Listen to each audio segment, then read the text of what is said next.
wasn't just.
We thought it was like, can we? It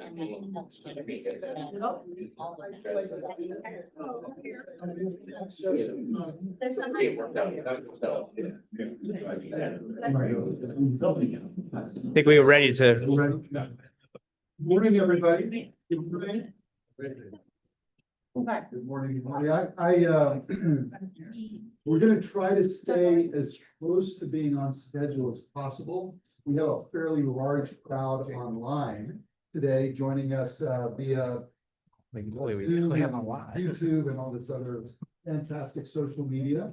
But I do want to welcome you. I'm Yuri Calderon. I'm the Executive Director of the Small School District Association, an association that represents school districts under 5,000 ADA. The vast majority of our districts are 2,500 and under. We also represent, we have a large number and growing number of charter schools that have joined our organization because the content that we provide for small school districts is very compatible with what charter schools need. And so we're very excited about that growing portion of our membership. Thank you. So the small school districts in California represent 2/3 of the school districts across the state. There are 651 school districts, of which about 450 are now our members of the school districts. And then our charter membership is growing. I think we're in the ballpark of around 50 charters now that are members of the association. And so we're excited to have that. And I'm very excited to be doing this, which I think is the first time, and Eric, you can probably confirm and validate that, the first time that we have put together a professional learning opportunity that includes 4 associations. In addition to the Small School District Association, we have the California Charter School Association, we have the Charter School Development Center, and we have the California Charter Authorizer Professionals.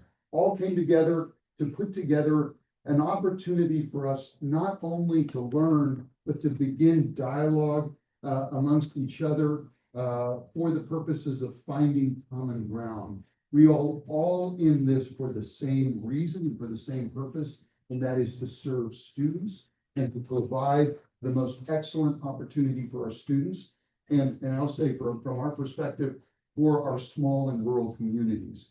And we find that there are many small school districts that are authorizers and that have partnered with charter schools to not only to provide options for families, but also to learn together, right? What works, what doesn't work, and how do we all together elevate the level and standard of education that we're providing to every student across California.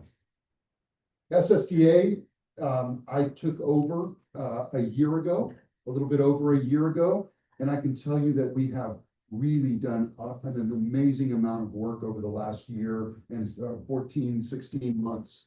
All of this has culminated over the summer with a retreat that we did in Newport Beach, where we've brought together about 150 people, about 100 superintendents, and additionally some administrators from across the state. And we published a book that reflects the common experiences that superintendents are having in small and rural communities. The fact that we all wear so many hats, whether it's in charter schools or in small school districts, we wear so many hats, and we're all coming together as a community to serve a population of students that need that service. So, and I want to take a minute to thank some people that for bringing this together. Eric from CSBC, Elizabeth Brenner, who is, I think, in all the organizations, but more importantly, she's a board member on my board on SSDA, and she represents the Charter School Voices at SSDA and has done amazing work, not only to educate me, but to educate other board members about the importance and the role that charter schools play and in changing some of the thinking that's across our small school district. So thank you, Elizabeth, for doing that. Raquel Marquez, who I've known for many, many years with CCSA. Thank you. Tom Hutton from CCAP. thank you. Tom has been kind of like my right-hand partner over the last year, helping me understand some of the things that our small school districts and charters from the perspective of authorizing and oversight. And then my staff, Karen Mix, who is one of the directors of our CS for NorCal project, right? Oh, and Laura Kerr, I don't want to forget Laura. Laura has also been on my side, helping me and navigate some of those complex political issues. And Laura, thank you so much for everything you do. You've been really like a friend, and I appreciate that. Gwen Bell, who's my director of communications, so all the emails, newsletters, social media, and it takes a young team to really understand how all that stuff works. So Gwen, thank you so much. And then we have Mateo Elvira, who's also been with us over the course of the last 16 months, documenting everything we do, helping me with AV and understanding the needs of our younger community that communicates through social media. So thank you so much for that.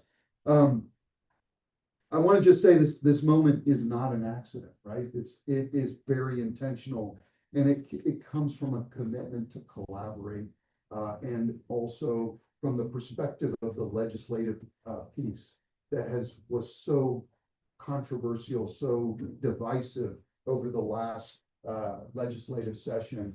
And what we want to do, all of us collectively, is avoid that acrimony and help design solutions that work for all of us. And so this, I want to label this as sort of that first step in our collaboration and finding that common ground, having the dialogue. This is so critically important to us to be able to communicate with each other, to have professional adult conversations, and then going to the legislature and saying, you know, here are some solutions that would work for all of us, that continues to elevate us and support our growth in providing that excellence in education. So I want to thank the organizations for bringing us together, for being a part of that. I think today is going to be awesome. We do have an amazing lineup. It's good. It's going to be fast. It's going to be quick. They are bringing some food in that should be here shortly. Feel free to, as we're going through the speeches, to help yourself to some coffee and some of the goodies that we have here. I do want to say a big thank you to Scout, who's here. We work really hard to provide all of this professional learning and collaboration opportunities at no cost to our members. And we do that not just by the membership dues that are paid by our members, but also by the contributions of those organizations that help support making this all free, right? To everybody, whether it's online or in person. And so Scout has stepped up. You'll hear a little bit from them during lunch about what they do, which will be a good opportunity for you to learn. They have flown out here from New York, I think, to be with us. So thank you for being here. And we'll give you an opportunity to talk a little bit about your company when we get to lunch. So let me introduce Eric Premat, a new acquaintance, an individual who immediately we have a lot in common, and we have a lot of things that we do that are very similar, and we're both very extremely passionate about the things that we carry out. And so he's the executive director and founder of the Charter School Development Center in Sacramento. And for 25 years, he's played a leading role in the development and spread of charter schools. And I've had the opportunity to hear him speak. It was phenomenal. I don't know of anybody who can keep everybody's attention for such an extended period of time. And I heard that even this year at the CSDC conference that it was divided into two, but I've heard that you've spoken for long stretches of time and kept everybody extremely engaged. And so we're really fortunate, and I'm very blessed to have you here to talk and give us a little bit of a talk about where we are and how we got here. So Eric, thank you.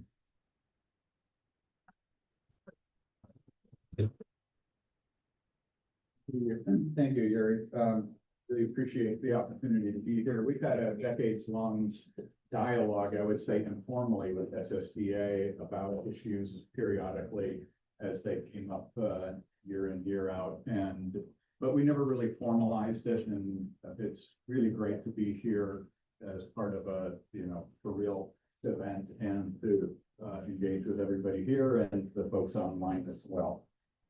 And all of the thanks that you made, I will simply say, repeat them in the interest of time. I really appreciate the opportunity to be here. As we thought about this event, they asked me to kind of do what I call table setting. And so what I'm going to try and do here is just do a little bit of table setting. A lot of you in the room and online know a lot about charter schools. But I'll try to do a little table setting, and I'll just say straight right out that what we really have in a common interest here is having quality instructional opportunities for our kids. And that's what really binds us together. And I hope that that's a kind of an underlying message that comes throughout here. My organization, CSDC, is a 30-plus-year-old nonprofit organization that represents and serves a little over 2/3 of the charter schools in the state. I think about 700-800 or so, roughly 1/3 of a million students. And we offer leadership training for business officers, school leaders, and boards. And we also do a lot of advocacy, technical support, consulting, etc. We've been around for a long time. There was a point at which we actually provided contract services to charter school authorizing districts, and we used to train them on how to do charter authorizing. We actually provided charter renewal oversight services and that sort of thing, but it was kind of awkward for us.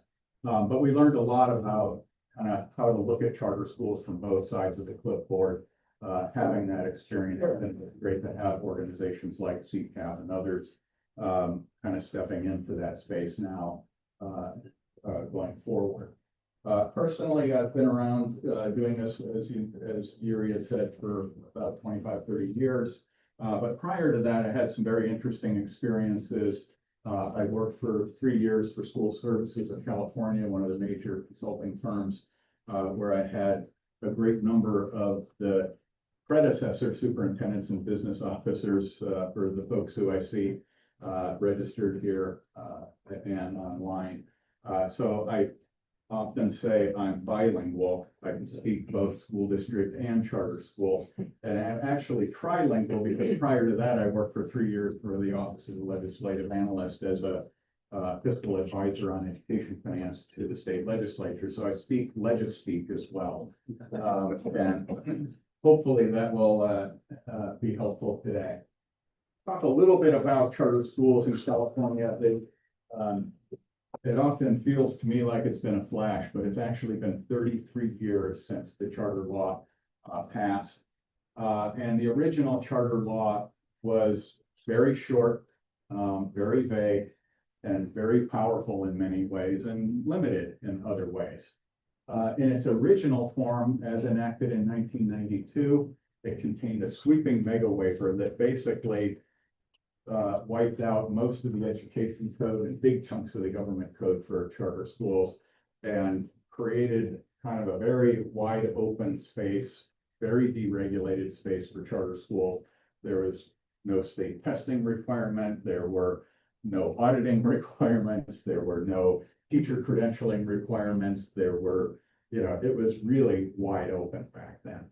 What was limited in the original law was there were fairly low caps on the number of charter schools that were allowed to exist.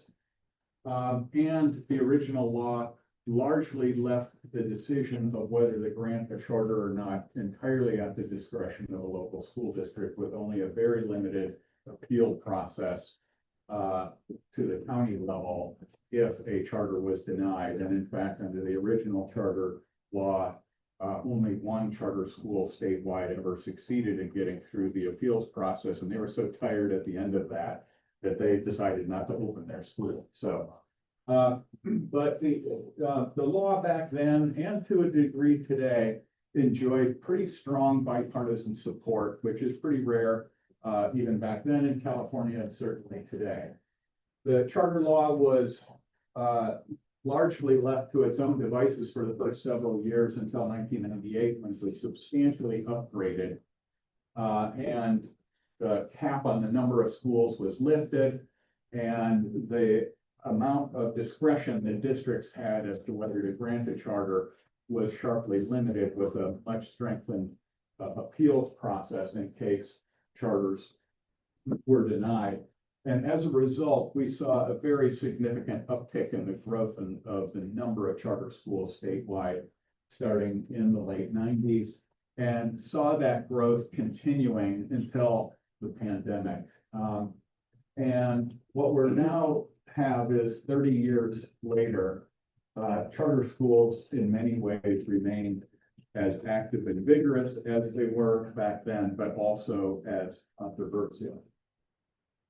If you look at the charter picture today, I like to think of Vital Statistics being the son of a newspaperman, but we have just under 1,300 schools statewide operating under charters, depending on how you count district-wide charters and some other anomalies.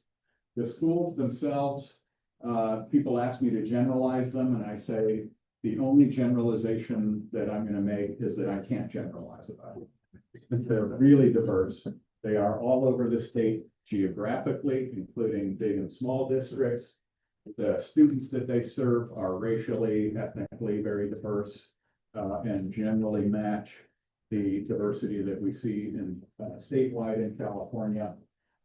They serve a significant proportion of special education students, slightly less than school districts, but about 12.8% of students in charter schools currently in California are exceptional needs students, whereas with about 14 point something percent in school districts, and both school districts and charter schools are experiencing over the last several years increases in the proportions of exceptional needs students.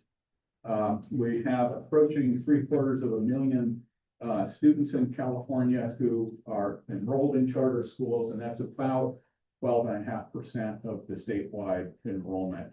These are all 24-25 figures. All of you submitted your recently your new figures in October. I see lots of nodding heads, and it takes, as you know, the state a while to post those. One really important point I want to make here is that the overwhelming majority of charter schools in California are small. And that's one reason why I think it's really important for us to have this dialogue, because we see a lot of political and regulatory and practice issues that affect charter schools in the same way that they affect small school districts. Whether it's dealing with the complexity of the state facilities program, or paperwork submissions, or dealing with a multi-page LCAP template, both charter schools and small school districts feel the burdens there and have in many ways the same challenges and same interests at stake. Public support for charter schools in California is strong and growing. It can be difficult to come by polling data because as people unplug their landlines, it's tougher and tougher each year for pollsters to get accurate data. But when it comes to California, I tend to look to the Public Policy Institute of California, a nonpartisan think tank that does some of the best polling in California. And their latest data from earlier this calendar year found that 55% of Californians support charter schools, 41% say they oppose them, 4% don't know. And if you look at their polling over time, we've seen it, increasing slightly over time each year fairly significantly. If you put that into context, that's more popular than school vouchers. There is, though, a lot of concern, and very valid and legitimate concern, about what is the financial impact of charter schools on traditional schools and school districts. And Californians are very sensitive to that at the 61% level when they're asked about that. California Charter Schools Association also does polling periodically, and their polling also shows high levels of support for charter schools. You'll get different polling results depending on the specifics of how you ask the question. But I think generally what we find is that support for charter schools and understanding of them has increased over time and has grown. notwithstanding that popularity and support, we've had some real challenges in the charter sector from the get-go. We significantly underestimated when we drafted the original charter laws, the complexity and challenges surrounding charter authorizing and oversight. We also underestimated the vulnerability of the charter school sector to fraud, misappropriation, and other abuses that can occur anytime you deregulate and open up a new area of opportunity. And this has been a challenge for the charter sector going back, 30+ years. In the very earliest years, we had allegations of XYZ school leader doing this, that, or the other thing inappropriately with charter school funds or resources. And as a result, we've had a number of consequences, one of which was back in 2001, in response to alleged abuses of charter schools that offered independent study type instruction, the state imposed all of the usual restrictions that govern independent study programs in school districts and imposed those on charter schools. But then they layered on top of that, just for charter schools, a so-called funding determination mandate for a class of schools that they defined in that law as non-classroom based. And we'll hear more about these schools from CCSA in a few minutes here. But what the state essentially said to these schools is, we're going to require you to periodically come up to the state level. We're going to review how you spend your money. And if we don't think you spend enough of it on certificated staff and on instruction, and you're spending too much on administration, or somebody's making too much money off of this, we're going to cut your funding, and we're going to cut it severely. And this law has been on the books for many years. Most of the schools, the charter schools who operate in a non-classroom based setting in California, have figured out how to navigate this law, adjust their spending and budgeting accordingly. And in many ways, this is similar, particularly the expectation to spend X% of your budget on certificated staff is familiar to many of you in the small district world with the state's current expensive education test, as it's known, that is similarly controversial within the traditional school district sector. We've also paid some consequences or felt some consequences in California's charter sector due to elections. And folks often say elections have consequences. And charter advocates made some big mistakes back in the 2018 election in opposing then candidate, now Governor Newsom, and a number of legislators, and lost big in the 2018 election. And partially as a result, there were major revisions to the charter laws in 2019 that dialed back, at least in my view, a lot of the progress that we had made. And in particular, it strengthened school districts' authority to deny charters in cases where they were concerned about the financial impact on the district. And at the same time, it imposed a moratorium on the establishment of new charter schools that operate in the non-classroom based sphere that we'll hear about in a few minutes here. And then that moratorium was twice extended, and it will lift and expire on January 1st. Now, a little bit more context here is that there have been some especially severe financial and fraud abuses in the charter sector in very recent years. And in particular, one organization known as the A3 Charter Management Organization perpetrated a massive attendance accounting and reporting fraud and essentially built the state out of a very large amount of money, perhaps in the hundreds of millions level.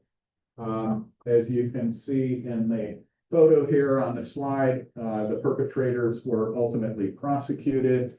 and pled out to charter, to the charges, and were required to disgorge most of that, the ill-gotten gains, if you will, back to the state. And the judge in that case took the interesting step of taking a little bit of the money that came back and created a task force to look at school audit. And asked the state controller to head that task force, and the controller did that. And at the same time, the legislature similarly tasked the Fiscal Crisis Management Assistance Team that, as it happens, operates out of this county office, and the Legislative Analyst's Office to take a look at issues related to non-classroom based instruction in charter schools. And at the same time, CCAP, who we'll hear from later today, assembled their own charter school fraud task force and issued a report. So we had, in late 2024, 3 major reports, all coming forward into the policy arena. And that essentially set the stage for a major legislative discussion, some would say battle, over these issues in 2025. And these centered on 2 competing bills. The first one was Assembly Bill 84, authored by Al Marasucci. He's the chair of the Lower House Education Committee and a Democrat at Torrance. And their bill was a very extensive 100 and whatever page, fairly sprawling omnibus bill that was backed by school employee unions who are often known for their antipathy towards charter schools. And those of us in the charter sector viewed this as essentially an opportunistic assault on the entire charter sector.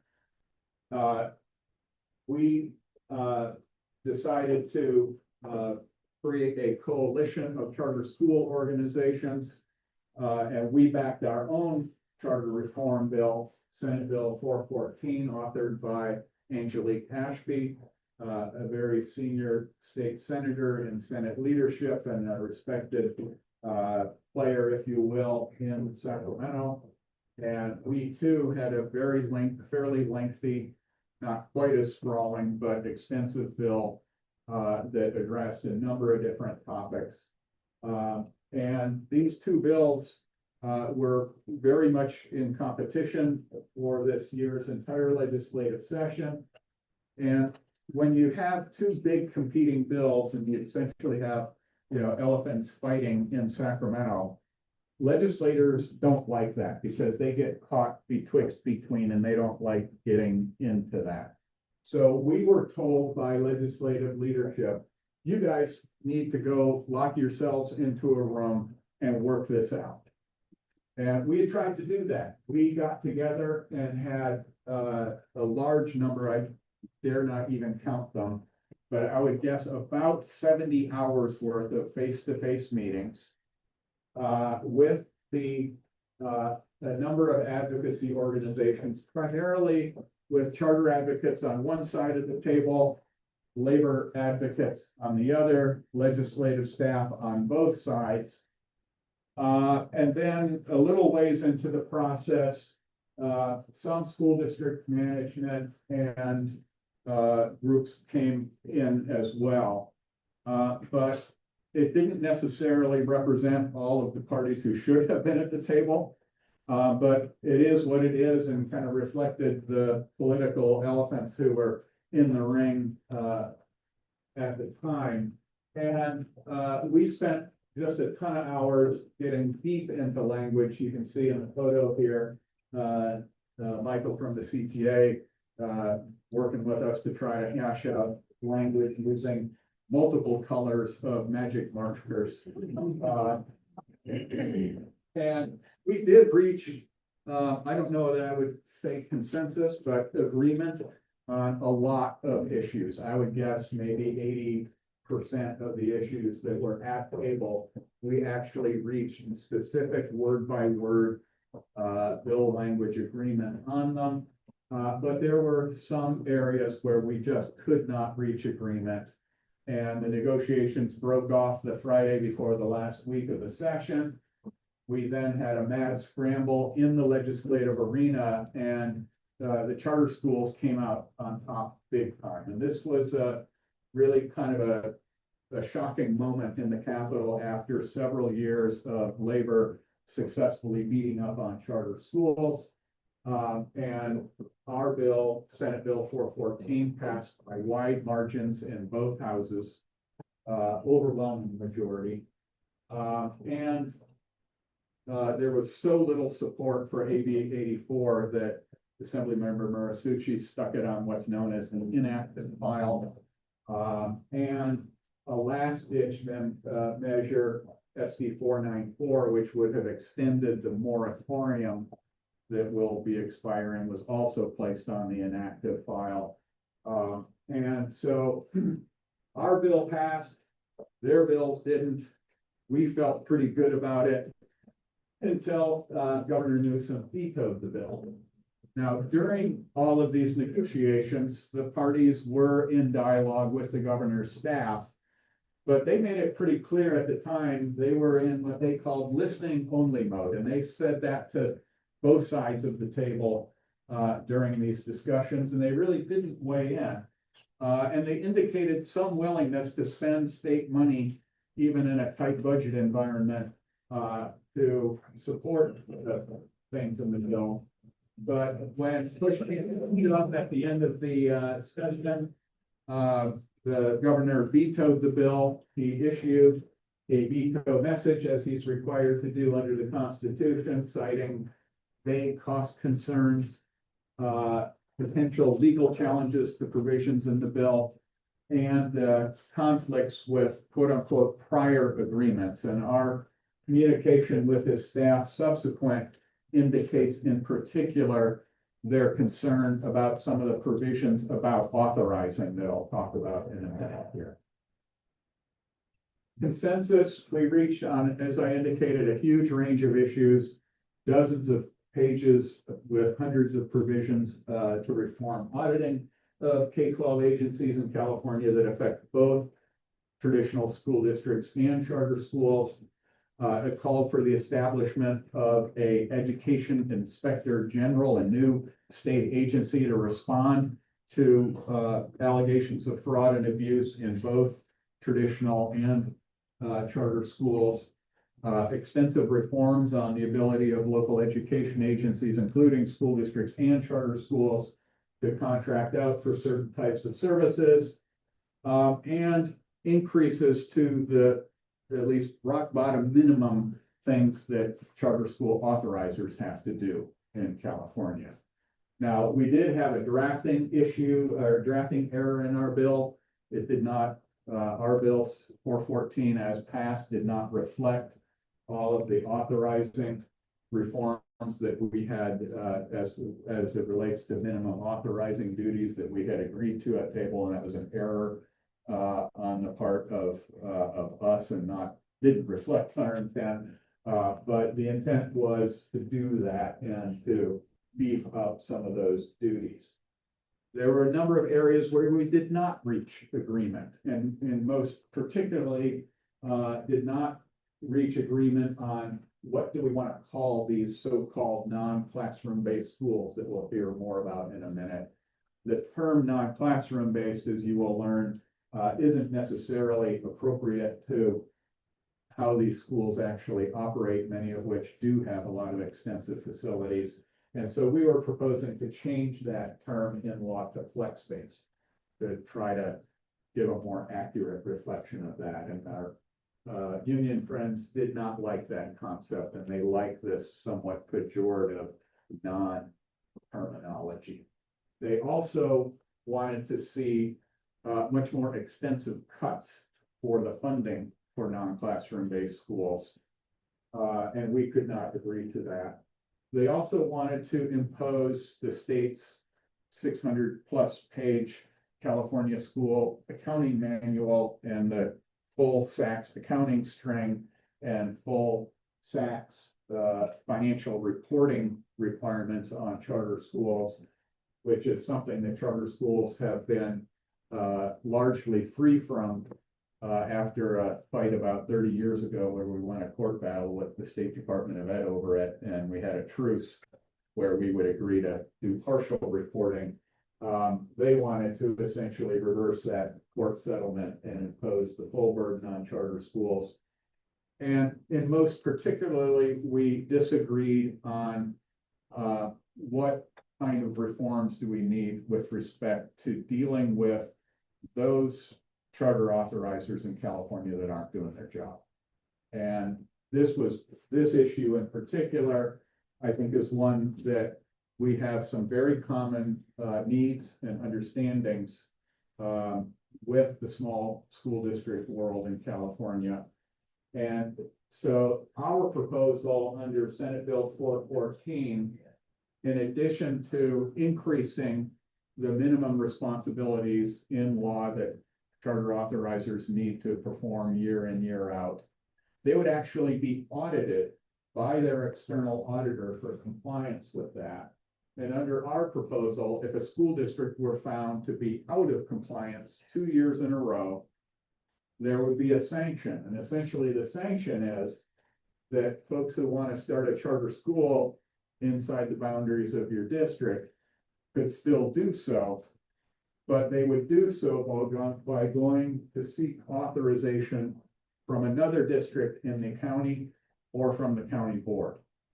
And this provision in particular, we see as the one that Governor Newsom cited as being most problematic and triggering his veto pen. So our proposal would have done that.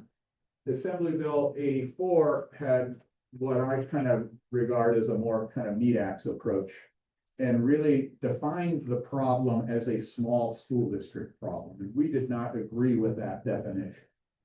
And their bill would have essentially said that if you're a small district, and it's actually pretty big, a district under 10,000 students enrolled, would be prohibited from granting charters for new non-classroom based schools if the attendance in that school was larger, or if the attendance in non-classroom based schools that they authorized exceeded the ADA of the district.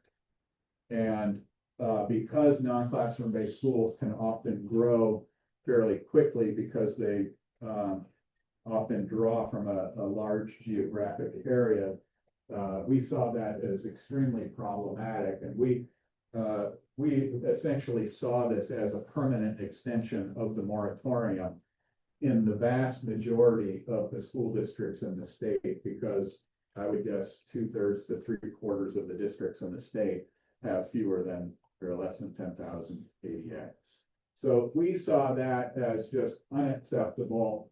And we felt, in our view, authorizing quality does not necessarily run hand in hand with district size. In fact, we've seen some small district authorizers that are excellent and have really learned how to do it and do it well. We've seen big districts that do it well, and we've seen the opposite. We've seen small districts that don't do it well, and we've seen big districts that just do it poorly. And so to us, size is not the issue.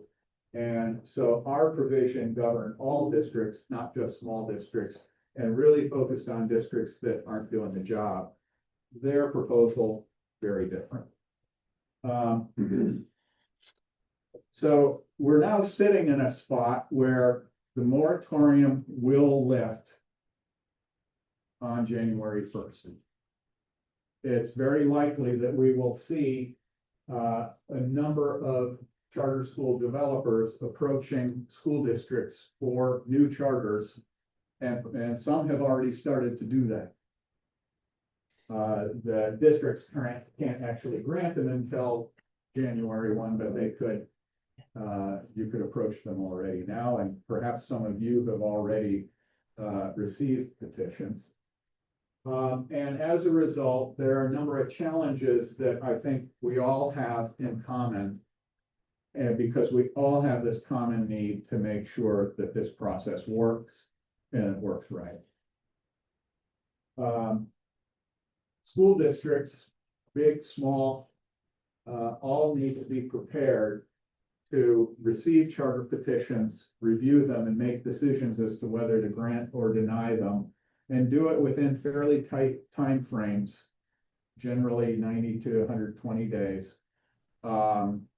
And that can be a difficult thing to do when you're juggling a lot of things as a small school district leader. We need to do this in a charged political environment. And we need to do this while there are competing priorities, such as declining enrollment statewide and other things that are making it challenging for both charter schools and school districts to manage this. But we also think there are a ton of opportunities here. The non-classroom based side of the charter sector in particular has been amongst the most innovative and has come up with solutions to meeting needs of student populations, particularly those student populations that don't respond well in a traditional brick and mortar environment. Students who, in many of these schools, are exploring models and developing new models and approaches to deliver instruction that are blended, partially on-site, partially off-site, partially through the internet and other technologies. And we just have a lot of opportunities here to meet needs, to strengthen the public education sector generally, if we get it done and get it done right. And so I see small school districts and charter schools having a lot of common interests on a huge range of issues, the ones that I talked about earlier, but in particular on dealing with and addressing the end of the moratorium and doing it well. And as we go into the upcoming legislative session, it's not clear what's going to happen. And what was clear in this most recent round was that we did not have enough of the small school district viewpoint behind closed doors in the bargaining room that we should have had. And we need to strengthen that. And I think we have a lot of common knowledge and understanding and interests as we go into this session, where if these issues end up back on the table, and the governor has put a lot of pressure for us to go back to the negotiating table. And in fact, what did he say? I did a direct quote here.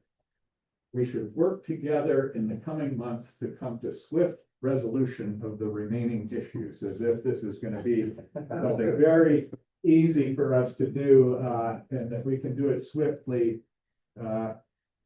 Maybe he knows that we suffered for 70 hours and just wants us to suffer a little bit less, but we have a lot of common interest here, and I hope that this setting of the table helps put this into perspective. And I look forward to hearing from our colleagues here on all these other issues. And thank you, Gary. Thank you very much, Eric. So we're going to move quickly here. I have two dear friends that are going to talk to us about the trends in non-classroom and flex-based schools. And my dear friend Liz Brenner, who's on my board, who I have just enjoyed deeply getting to know and learning about what she does in her school and some of the things that we're doing on SSDA and collaborating. Liz is the superintendent and CEO of Compass Charter Schools, and she's also serves on one of the charter school organizations, right? CCSA. No, it's okay, A+. A+, sorry. On the advisory committee of A+. She's got over 20 years of experience in charter schools in California, and includes positions as teacher, site level administrator, district level administrator. She's an advocate for charter schools because she believes that parents should be able to choose the education setting that best fits the needs of children, regardless of where they live, which is something that I'm very passionate about. And then also joining us is Raquel Madden, who I got to meet as a board member in San Ysidro when I was the legal counsel for San Ysidro School District. But today Raquel Madden is the vice president of Southern California Local Advocacy. She leads the team in the execution of advocacy priorities in Southern California and serves as the face of CCSA with coalition partners, elected leaders and charter members. She has over 20 years of experience in government relations, governance, and education advocacy. And upon earning her degree in psychology from San Diego State, she ran for public office and served as the elected school trustee of San Ysidro School District. She's a native Californian and grew up in the town of San Ysidro and experienced a rich cultural upbringing straddling both sides of the Mexican-US border. So let's welcome Raquel. Good morning, thank you.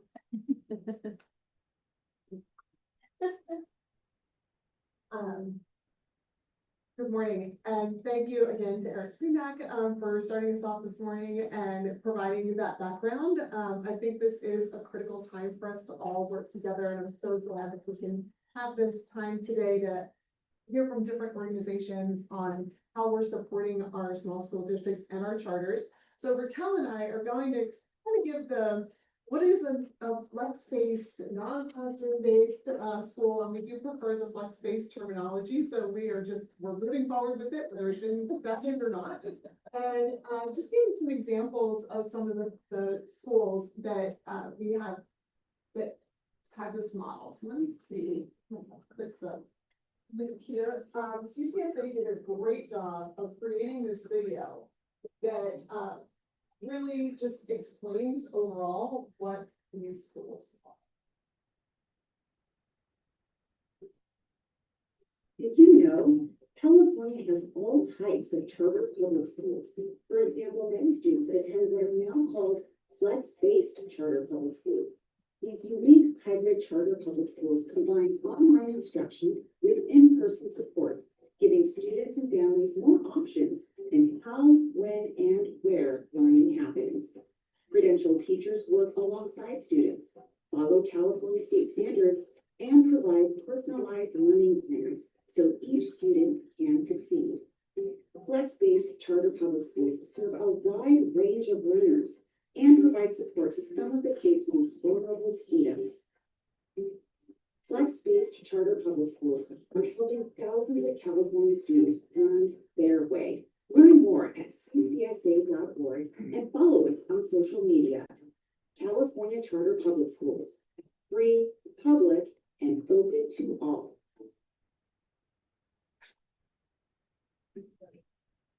Did you know California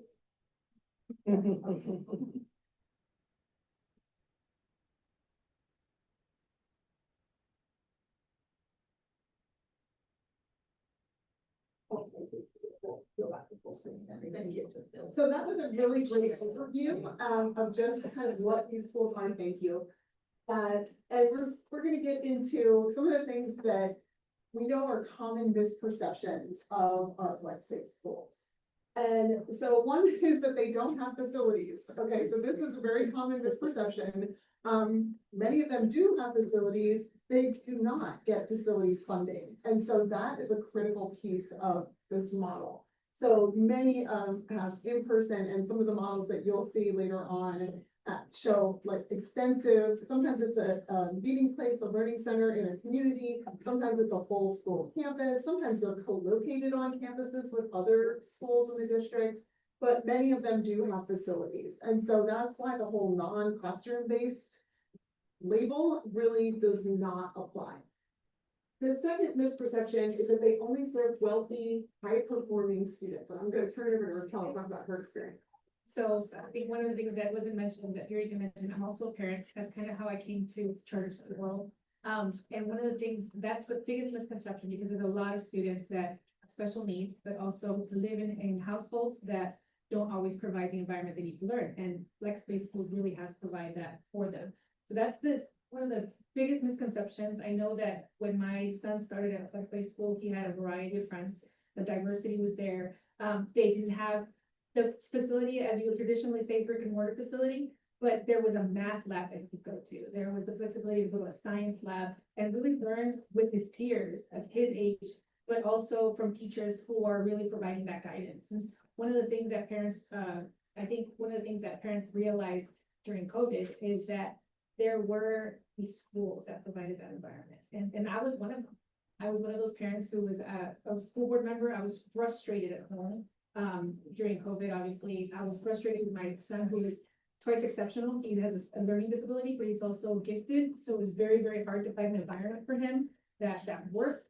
And when our eyes were open to flex-based schools, I feel like everything kind of fell into place. And so the need is there for these schools, and it's not just for the wealthy or the privileged or the people that really are misconceived as taking advantage of this learning environment.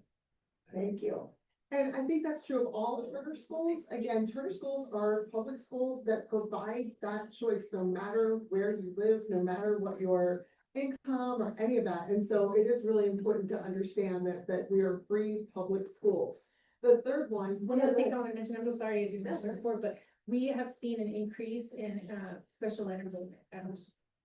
It really is. I think that individualized learning and plans that are in place for special ed students are are necessary. And we've seen an uptick in a lot of the special ed enrollment at these schools.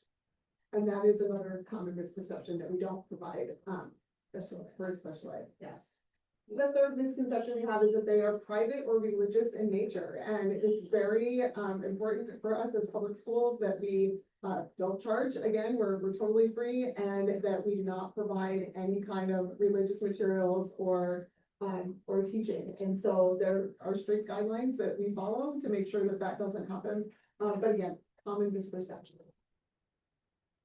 Also, that they're not held accountable, and we'll talk about this a little bit together, but as Eric gave us kind of the high level landscape of charter schools from the, hey, you don't have to do anything in ed code or very little, to now, not only do we have to follow the charter laws, but we also have to follow a lot of ed code. How many district leaders in here have an independent study component to your district? A little bit. So, or you're familiar, I mean, really, at its core, these schools are based on that independent study law. And it was originally kind of like, oh, if you're in a district and maybe you have some kids that need a different, way to access their education, you can do this. The charter schools really took that to another level and said, wait a minute, how can we work within this framework to provide these very different learning environments while still following those guidelines? So much of the independent study law hasn't changed a lot over the years, but it's robust, right? There are a lot of guidelines, a lot of compliance things that we have to have. And one of the things that's really specific to independent study law is that if you have an error in your attendance accounting, you pay that money back. Now, in a classroom-based setting, if you have an error in attendance accounting, they say, don't do that again, right? And you move on. But every audit finding potentially in an independent study setting can have a cost to it. And so that's a huge liability for schools like ours. And so we are very careful to be compliant in all areas. It's critical for us. And then the other thing that we have as charter school administrators is every 5 to 7 years, we are up for renewal. And so that's when we work with our authorizers to make sure that we're doing everything that we need to do. And really that conversation happens with our authorizers throughout the authorization period, right? So it's not only at renewal, but we're constantly working with our authorizers, having that communication, making sure that, we're fiscally sound, that we're following all the rules and regulations, that our dollars are performing well on the dashboard, all of those things. And so there's that added level of accountability. So really, it used to be more that charter schools had less accountability. Even in this era of more accountability, we still are able to innovate and provide dynamic learning environments for our students. Is there anything I forgot? One of the things that I think the misconception, again, the accountability piece, I worked for 8 years with the California School Boards Association. and I was a school board member. I knew what a kind of accountability was of school districts. When I started working with charter schools, I thought, oh my gosh, this is an extra step. This is something else that you have to do. Why are we hearing people say there's no accountability in charter schools? One thing that you heard a lot at school districts, and I heard a lot of governance teams say, you know, we're doing more with less. I feel like charter schools are doing way more with way less. And you can see it in the renewals. You can see it when they come to the authorizer and say, this is what we're doing. I think some governance teams, because I've worked with them before, will think things and probably not say it out loud. They're doing so much more than we're doing in our district. And so the accountability is there, the reporting is there, and this is really, really a big misconception because charter schools are doing a lot more with a lot less. Well said. The other misconception, and Raquel can speak to this about her children as well, is that in a flex-based environment where a lot of the instruction is happening at home, or part of it is, that those students are disconnected from the community, right? And I think a lot of this misperception really came from COVID. And people were not, I mean, that was really hard, right? And people that had young children that were, weren't able to play with their friends. And we know that we're still working with a lot of the social emotional challenges that came from that. But in our schools, many of our families are very connected with their community, sometimes more so because they're actually like home in their communities during the day. They're connecting with other families or other children that are in similar learning environments. And it just changes the way that they're interacting. They're also interacting online. One of the things, I have 3 different authorizers. I'll talk about that in a minute, but I'm spread out all over California. And my scholars get in a Zoom room and they might be in San Diego talking to somebody in Bakersfield, and they get to learn about, well, wait, what's it like to live in Bakersfield? What's the weather like there right now? Oh, is it raining where you are? We've had multiple Zoom meetings where we've had earthquakes where you see one person like, oh, and then the next person's like, oh, I just felt it too. It's interesting so that we create these online communities. And so for our scholars, their community is also beyond their physical, geographic locations. And I think one of the things that life modeled after some of these communities that are built through these schools is the pods that everybody kind of put together during COVID. We have those, as a parent, I had a pod that I worked with my kid that really went out and did activities together, was able to go into the community and see what City Hall looked like. My son's now in high school and he's interning as a social media intern for a campaign, or a local campaign. And so that flexibility really allowed for that. And there, I feel like my kids are more connected with the community because of that. They have that flexibility to do it, and they have a group of friends. One of the things that I think we don't do enough in the traditional school environment is teach kids how to develop a network. But kids that are in a flex-based environments, they develop a network of tutor partners, study partners that are not immediately in the same vicinity. They might be somewhere else, but then they get to experience studying in another community. This library, Mom, why does this library look a lot nicer than our library where we live? Can we go talk to the city council? So the possibilities are huge. I think that the exposure that we give our kids is really unique. And another point, and this was actually in some of the back and forth around the legislation that Eric spoke about, is that we also partner with a lot of small businesses in our communities. We partner with tutoring centers. We partner with people that are providing music instruction and all kinds of enrichment for our scholars. And so that's more community involvement.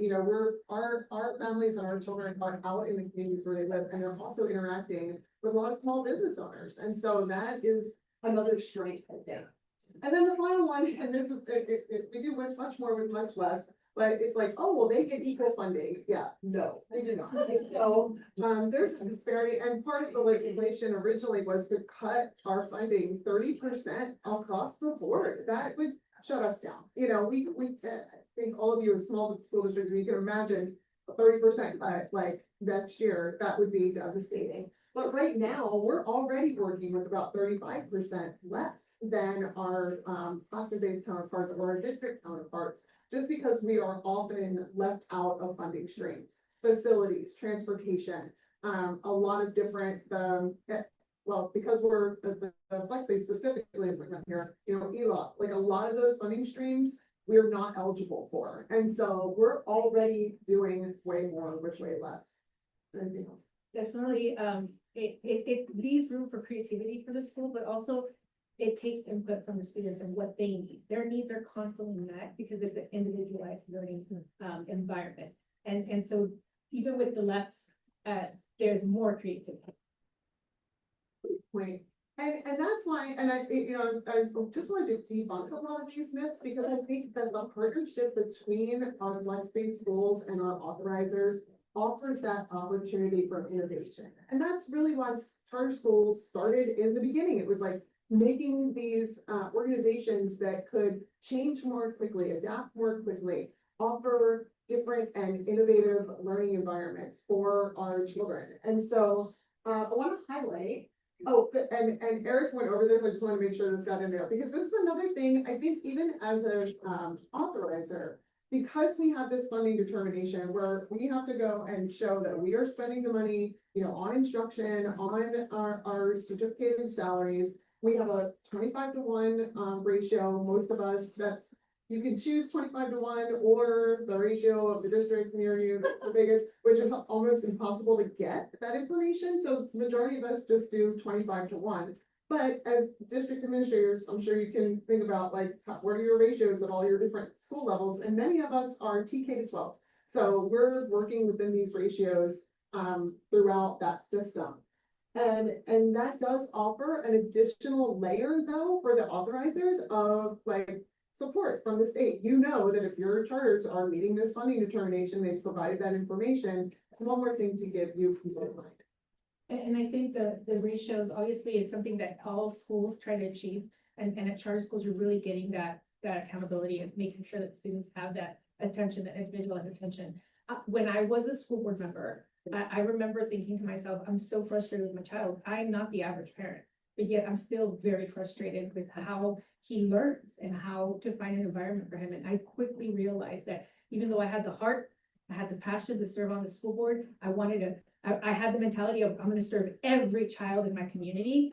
Once my child came with the plane, I couldn't make them fit into that traditional public school box. I realized I was doing a disservice thinking that way. And really finding a partner in a charter school was the one special thing that I needed to think about as an authorizer at that point. Okay, so now I just want to highlight a couple of schools. So the schools in this presentation are all members of SSCA. And like Gary said earlier, and probably all the other organizations as well. And honestly, as a charter school leader, a big part of my job is policy and advocacy, because if we are not at the, we're not at the table, we're on the menu, right? That's potentially, that's the thinking.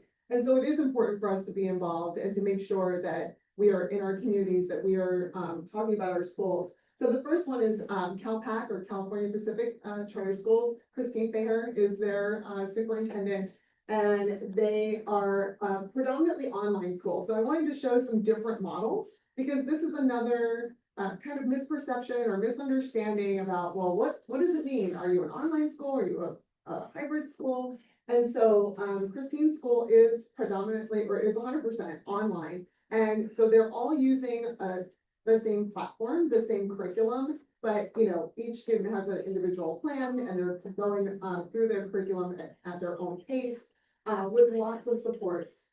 She has 3 authorizers, and so when we have different authorizers and different charters, that means 3 LCAPs, 3 budgets. So our superintendents are overseeing multiple schools, and everything that if you have it on one site, you have to do it for all 3. So it's a lot, but the reason that we have this is because of the geographic restrictions that are written into the independent study law. So you can only, if you are authorized in a county, then you can only serve the counties adjacent to the your authorizing district, where the majority of your ADA is reported. And so that's really critical. So, if you're in San Diego, you have Imperial and Orange and the counties that surround it. But if you want to serve counties up in or kids up in LA, then you have to get a charter there as well. So that's why we tend to have multiple charters. And it's interesting because sometimes, in these negotiations with legislation and stuff, they're like, oh, these organizations are huge and they're getting all these charters. And we're like, yeah, we'd really rather not. If there was a way for us to have fewer and be able to serve the scholars, but we're doing it this way because that's what's required by law. So, and I think this is why as the moratorium ends and more charter schools are going to be looking to expand, you know, they're going to be coming to some of our small school district authorizers, looking for authorizers in counties that have, you know, adjacent counties that are going to give them the most opportunity to enroll students. So Christine's school does great. As you can see, Eric talked about this earlier, we're serving all students, and hers, she has 60% or more SED students at her school, over 20% students with IEPs, 50% or more students of color. And I don't know, for the rest of you, I was on the dashboard yesterday, you know, looking at all my schools, looking at, and I looked at some of Christine's stuff, and her like graduation rates are in 90+%. So, I mean, they are just doing so much great work at these schools, completely virtual environment. And so that is working really well for them.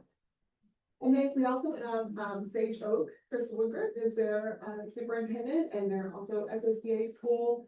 She provided some great information about their school. So they have different programs, and this is what a lot of us look like. We have different programs that might have different ways of offering services, and I'll show you a breakdown of the programs in just a minute.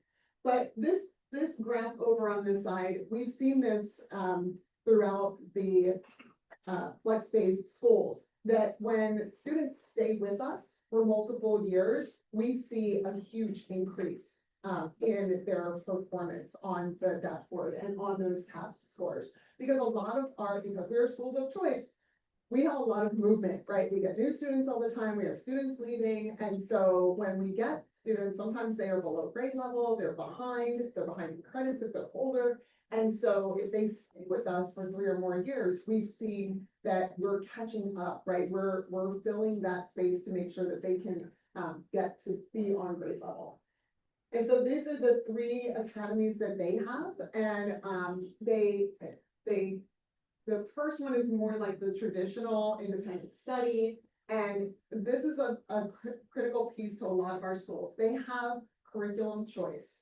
So instead of just everybody using the same curriculum, the teachers work with the families to choose the best curriculum for that student in that moment, right? Like your 3rd grade math curriculum might work really well, but then the 4th grade issues or challenges that they have are different. And then you find there's another curriculum that will work better for them. And we're really providing that personalized learning. I like to call it the education ecosystem, right? That child is in the center of working with a whole team of people, including their parents, who are creating that learning environment for them, that they are then evolving and changing with that child's needs. And I think that is really, I mean, I've been in education for a long time, remember differentiated instruction, all these things that have been kind of buzzwords throughout the years. It's really happening here, and it's super labor intensive, right? It's intensive on that scholar or that student, and then that whole group of people that's providing those services. And then they have virtual and in-person classes and events, and that's similar to what I was talking about, where you may have your students going to a local tutoring center, things like that. And then their virtual learning is a little bit more like Christine's. It's like everybody's using the same curriculum, but they're all learning online, again, depending on their individual needs. And then they have their high school as a separate track. And we're seeing, you know, some are just TK through 12 and everybody gets a teacher and it's more like that one room classroom. And then some are more divided into the different levels. And we know, you know, when especially our high school population, the connection is really important. Our high school students are often looking for connecting with other, you know, their peers and being able to have those types of interactions. So we see that a lot. There's a great video on here. I think the slideshow will be made available. So I'm not gonna play it right now, but it's a great video of their graduating class. I think it might be here, but let me go past it real quick. Just some things about them that, you know, we're always looking for awards, Purple Star Award. My school is also a Purple Star school, and that's for serving our military families, which are often very transient. So the great thing about our model is that wherever that child goes, they can stay connected to their family. And so that's, and you know, here in California, we have a lot of big military towns. And so that's a great honor, and many of us have that designation. And you can see on their dashboard also doing really well. And so we're showing that we're working within the state system and being able to compete, for lack of a better word, but at least meet the standards that are set forth by the state. So just another school I want to highlight is Core View, and this is Mary Cox, is their superintendent. And I do want to show the video on this one because this is a very different model. They are still non-touchables. Oh, thank you, Zuri. And so, but they have facilities. They do not get facilities funding. So when you watch this video, keep that in mind. There's a few things that make Corby unique. I like the options to do some on-site classes, in the community, sports, dances, a lot of those things that students really desire while still having the flexibility to do their primary home program to make sure that their educational needs are being met in a variety of ways. There's not a one size fits all. So it's definitely a hybrid program. The parents are still in charge of the learning part of it, but they have the options to get the extra help when they need it. Our teachers get to know our students really well. They meet with the parents or the person who's doing the primary instruction at home. They partner as a team. The students are seen as individuals where they can actually help direct and guide their own learning in the way that they learn best. We really try to connect with them and then empower them to see their education as something that they are an active participant in, that they get to make choices, they get to make decisions, and then their job is to then follow through. That nobody else can do it for them. We can set them up for success, but at the end of the day, we connect with them to encourage them, but they have to be empowered to follow through and make things happen. I like the flexibility. I can get a lot of things done at home. I can plan for the future because I'm attending Butte College after graduation, and it gives me a sense of how it's going to roll. So it's a smoother transition. I have two high school students, and so the flexibility that they have to come, 3-4 days a week instead of the 5-day 8 to 3 model has been very helpful for them. It's taught them a lot of skills that they'll use when they get off into the real world, into college. I actually have a sophomore in college now who came through this model and it really prepared her for that. Our students are able to take college courses throughout their 4 years at Cork. So we have students graduating this year that have an associate's degree and their high school diploma at the same time. We have students that are already working in their goal field, and so they're able to go get jobs and internships. Honestly, I think Core's the best hybrid school in the area. I think that's the best precursor for the decision they're going to be faced with when they come to the fork in the road after they graduate. The teachers here are great. They really care about the students, which I really love. I just feel like it's very supportive and a great way to pursue education.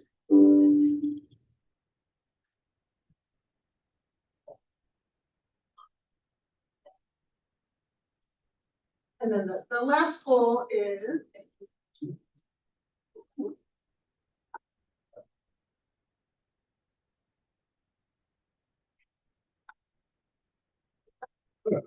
okay. So this is my school, Compass Charter Schools, and we have kind of similar to Sage Oak. We have a model where we are working with our families at home, and then we also have like an online program where they're working in an online LMS with one curriculum. We've had a couple of big advancements in the past 2 to 3 years. One of them is our TKK program. So this year we have 300 scholars in our TKK program, and this is primarily with working with our families at home, having them have choice in curriculum, and bringing them together online, live sync. My favorite event of the year is kindergarten graduation. It is amazing. And so getting to see our young families, many of them are new to this like teaching at home type of thing, and maybe they're new parents, and so they're learning what this looks like for them, what this looks like for their children. We know that there's a big, I think a lot of people have a lot of TKers. They're the COVID babies, right, that are coming to school now. But that's a program that we have kind of sectioned off all of our we have a team of teachers that just teaches TK and K. And they are working together to create these dynamic learning environments for our youngest students. And so that's been really exciting for us. And, you know, I think that is what my three authorizers are all small school districts. So I have Mountain Empire, but Pat Keeley down in San Diego, Acton, Dulce, and we have Lachey here with us today. There she is.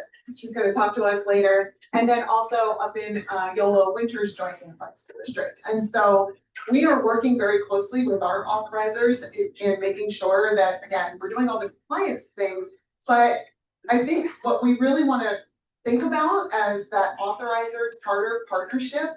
And if you're a small school district thinking about authorizing a charter school or starting a charter school, you really want to look at what are the needs in your district, right? What are the things that you're struggling to provide for your community, for your students? How can that relationship with a charter school really help? It's not just about like getting authorized and having that oversight, but it's really about being able to provide more to your communities. And so I think, you know, listening to your education partners, listening to your communities on what your needs might be. This is an exciting time. It's a little bit of a scary time. It's like, okay, the moratorium's lifting. We know that these possibilities are going to be out there. But I think for small school districts, this is really a time of opportunity as well to partner with schools that are already doing the work that can really help you, or maybe new people that are coming in with new ideas. And it's a challenge. And I think with technology, we see, you know, new technology coming in. AI is changing a lot of what we do, and what does that look like, and how can we make sure that we're providing these rich environments for our children. And so I just gave a bunch of resources, links to the schools that you saw here today. There's a great report by CCSA on flex-based schools that just kind of goes into a deeper dive on what they look like and the different models. And then I just have our contact information out here. So I know I'm standing between you and a break, but we do have a couple of minutes and we've been talking at you for a really long time. So I just wanted to see, Yuri, is it okay if we just take a couple questions? Please, Okay, yeah. awesome. Any questions? And I'll say, if you have a question for Eric too, that we can add that in here. And we'll have more time this afternoon for more like a question and answer session. But anything for Eric or Colin? As an authorizer, as a parent, I have that perspective as well. As a person who advocates for education, if you had any questions related to that. But above all, I wanted to really highlight that it could be and should be a true partnership between the district and a charter school. I tell you that as from a perspective of a former school board member who is now a parent that has a kid in charter schools. I love hearing about the experience of your son, right? It's very refreshing to know that not everybody fits into the normal format. I have a son that's on the spectrum, and it has been a challenge all through elementary. Can you talk a little bit about how you share information with your authorizers, in particular with what you're doing, and how that environment may be a little different and may be conducive, and what's that partnership look like with the authorizers? I think everybody does it a little bit differently. I mean, we have our regular check-ins meetings with either our liaison or the superintendent from the district. We also do a newsletter. So we have it's called Compass Chronicle, just put out our November edition. And so we send that to all of our, our board members and our authorizers so that they can see like we're highlighting different programs and different scholars and those types of things. So I think keeping that information, it's more than just like, how are we doing on the dashboard and where are we budget wise? I mean, we do all of that stuff, but it's also having these publications around stories and what's happening in our schools and generating kind of a better knowledge of what it looks like. And my team at CCSA, we really try to help our members connect to their authorizer. So school tours, we'll organize school tours for an authorizer, school board member to come visit a campus, come visit the program. Also, not just the authorizers, but the community as a whole and legislators or local elected officials. My team really has an intent to go out there and really connect with our legislators and people who make decisions for charter schools and bring them on board as partners as well, not just school board members who are going to be authorizing and renewing the school. It's really building those connections so that people understand what students are gaining from attending these schools. All right, yeah. Really interested in your story, kind of coming from a parent to more advocacy, and that's something we all want to do is get our parents to advocate more. So what would your advice be to parents who want to become more advocates and get involved in that arena? I feel like it all starts with getting involved at the school level. That's where my mom started kind of when in my educational journey and how she made decisions based on what she saw in the school environment. That's first.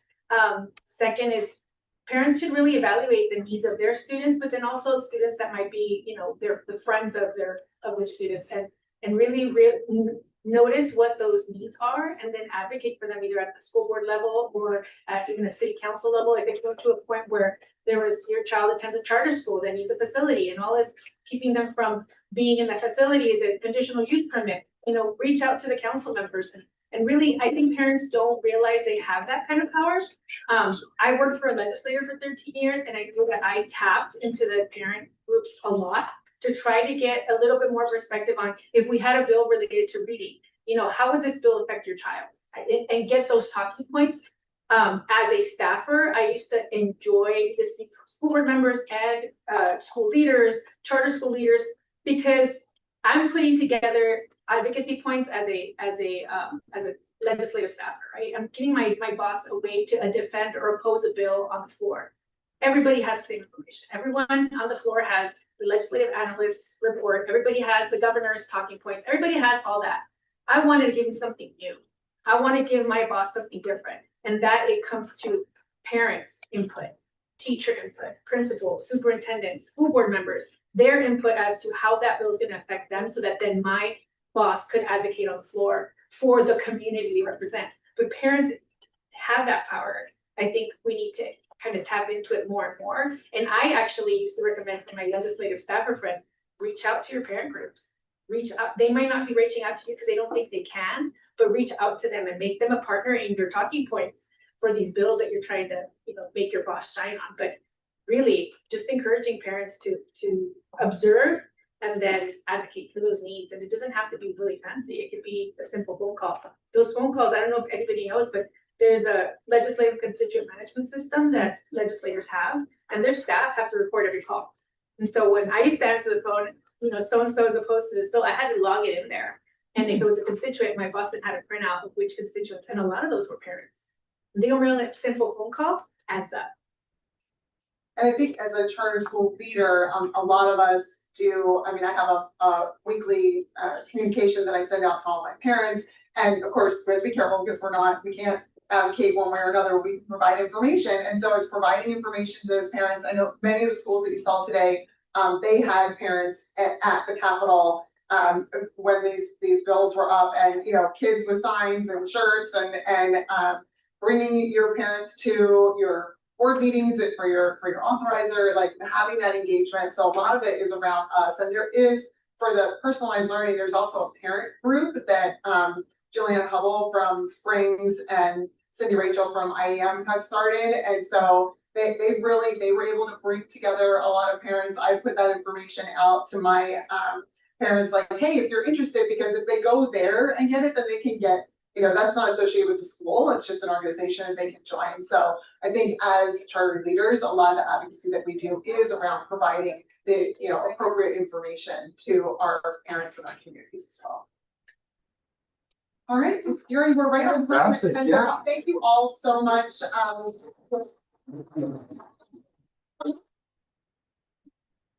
Very much appreciate we do have food. We're gonna take a 10-minute break, 15-minute break. We'll pick back up at 9:45. Please help yourself to some coffee, drinks, water. There's some snacks there. I'm sorry, 10:40. We'll be picking up at 10:45. Losing track of time here. I appreciate you guys being here. Appreciate just engaging and listening to you guys. This has been wonderful. And Eric, thank you very much as well. So let's take a 15-minute break and then we'll reconvene. Thank you.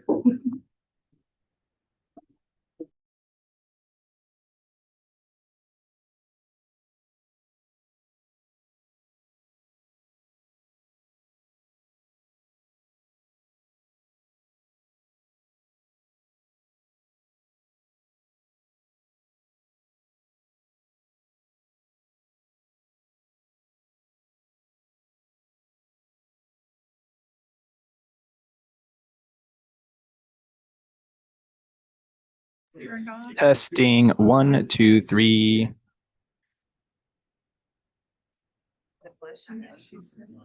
Testing, 1, 2, 3. Testing. Oh no, I'm gonna do. Testing, 1, 2, 3. Nice. All right, cool. Thank you guys. Yeah, appreciate it. We're gonna be using some new mics here, so hopefully it could be a little bit better audio. We appreciate you guys. Thanks for sticking around. We're taking a quick break, but come back and got some more content for you guys. So appreciate you sticking around. We're also live on YouTube. So if you want to tune in on YouTube, you can tune into the live stream on there as well. But if you haven't already, please check out SSDA on all social media platforms, Instagram, Facebook, LinkedIn, and let's stay connected. We'll see you guys in a jiffy.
time. It looks like we have a little bit, maybe over 100 people online. So welcome to all those online. We are monitoring the Q&A. So if you have questions you want to ask some of the speakers, we will relay those to the speakers. Up next, we have a dear friend, Tom Hutton. Tom is the Executive Director of the California Charter Authorizing Professionals, or CCAP, as it's commonly known. He formerly served as the Executive Director of the Hawaii State Public Charter School Commission. Tom, I'm not sure how you ended up coming to California, I've been in Hawaii, but I'm glad you're here. A school attorney with the National School Boards Association and in private practice, and a charter school co-founder and board member. He also serves as interim executive director for the Education Law Association, a national professional association for those interested in the intersection of the law with all sectors and levels of our educational system. So a fellow lawyer in the education setting. Same law school. Same law school. We both went to Georgetown. So Tom is going to talk a little bit about a guide to charter school authorization and oversight.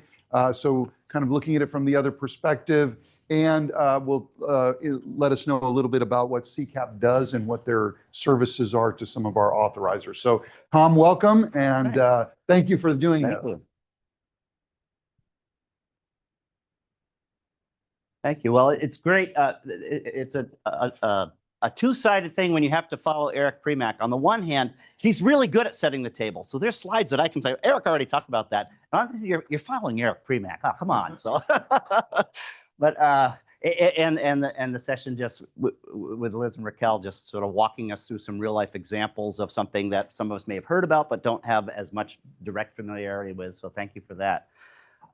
So I'm going to just start off by just putting it out there, and maybe if there's any responses online too, but just to get us, we always like to kind of start off like, are there authorizing questions that you have that we can make sure that by the time we get to the end of it, we can try to address or at least point you in the right direction?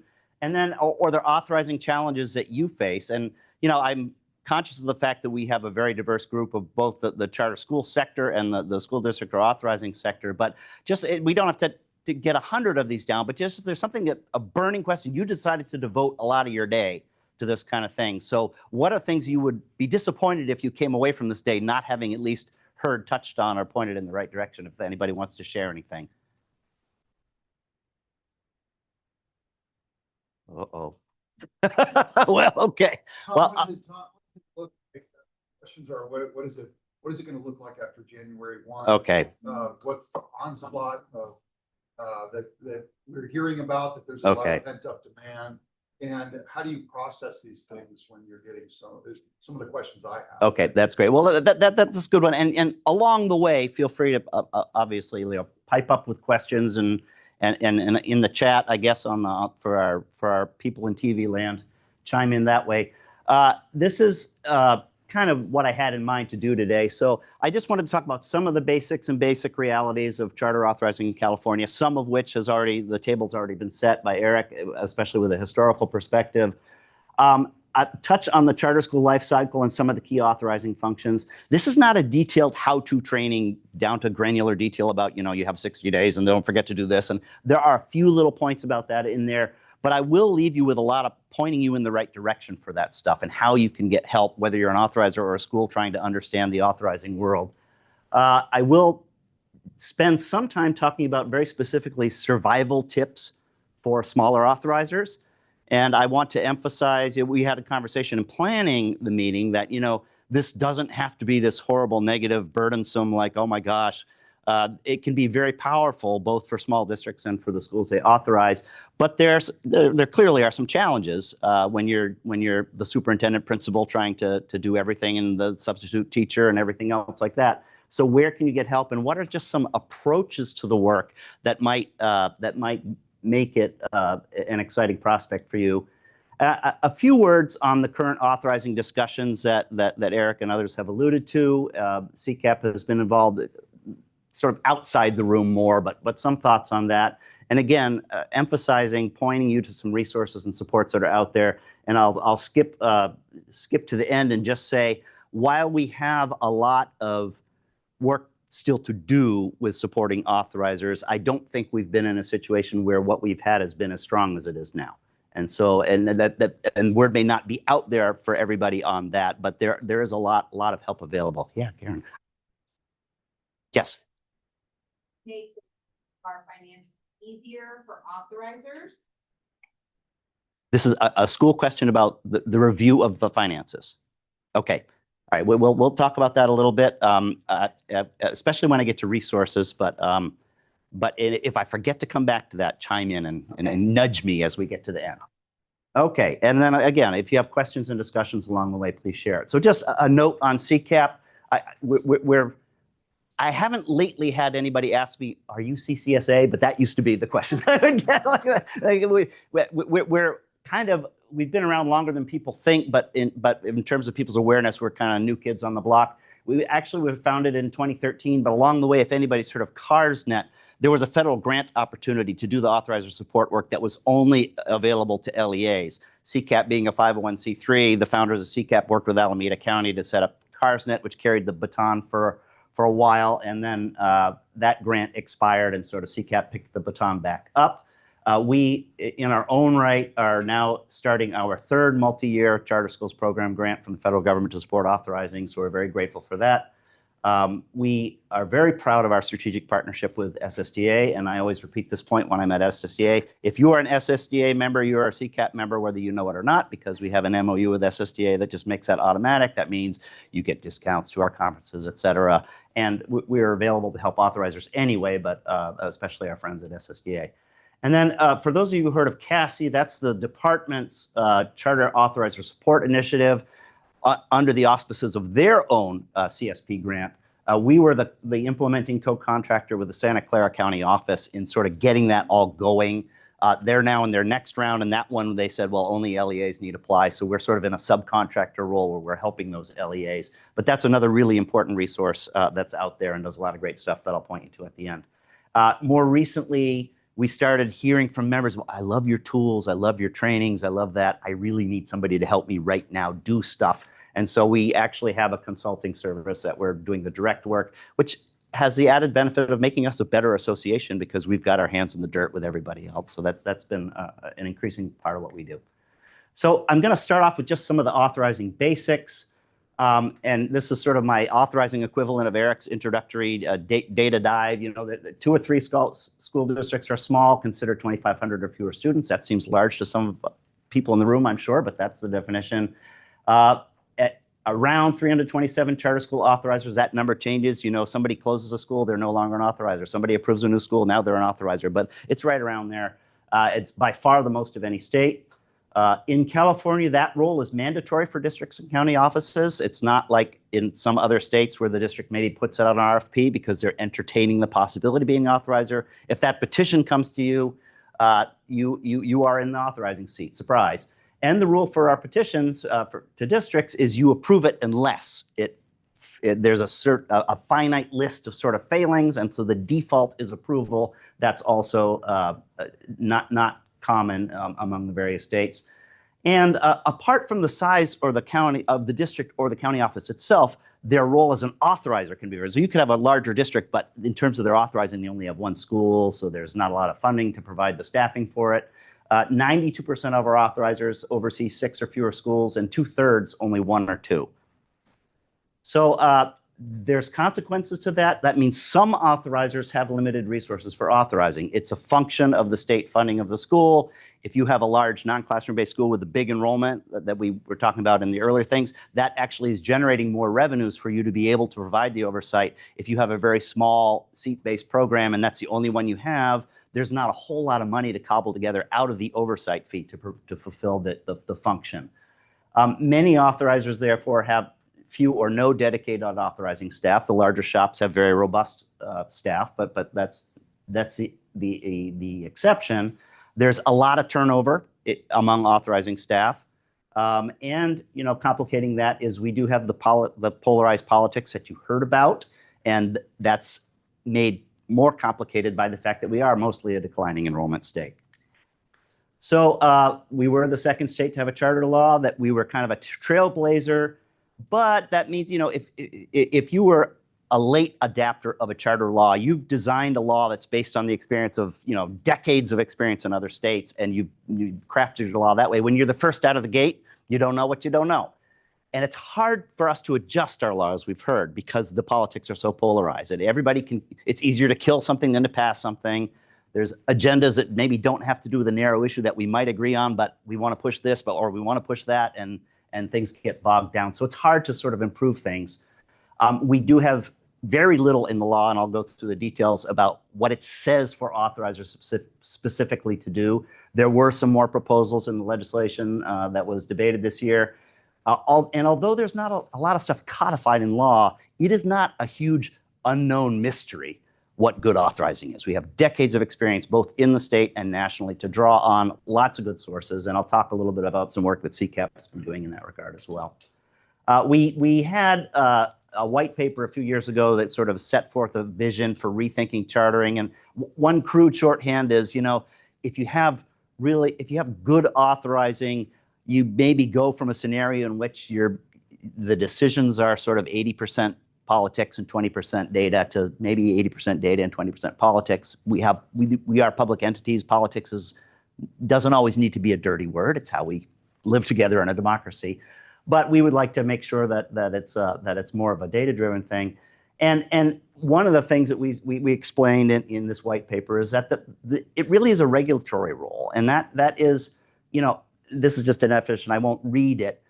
That's not necessarily where everybody coming through the human resources pipeline of our educational system is used to thinking about regulatory, right? The educators, and it can have a bureaucratic and intimidating connotation. But here's the flip side of it. It also is just a way of distinguishing the authorizing role from the one that we're all familiar with in public education, which is sort of the top-down management directive role. This is more of the accountability bargain, as they say. We're going to hold you accountable for the outcomes, but we're going to be less in the weeds about how you're doing some things. That has shifted over the years, as Eric alluded to, as when problems arise, they come up with a legislative solution. But the essence of chartering is a little bit more of an arm's length relationship.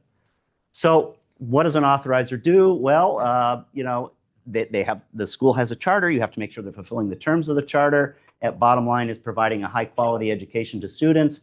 Those duties, without reading it, that's approving petitions, monitoring the performance of the school, evaluating how it's doing, deciding when it comes up for renewal, as Liz was talking about. And in the worst case scenario, those of us who have lived through it still bear the scars. If you've had to close a school, that's part of the deal.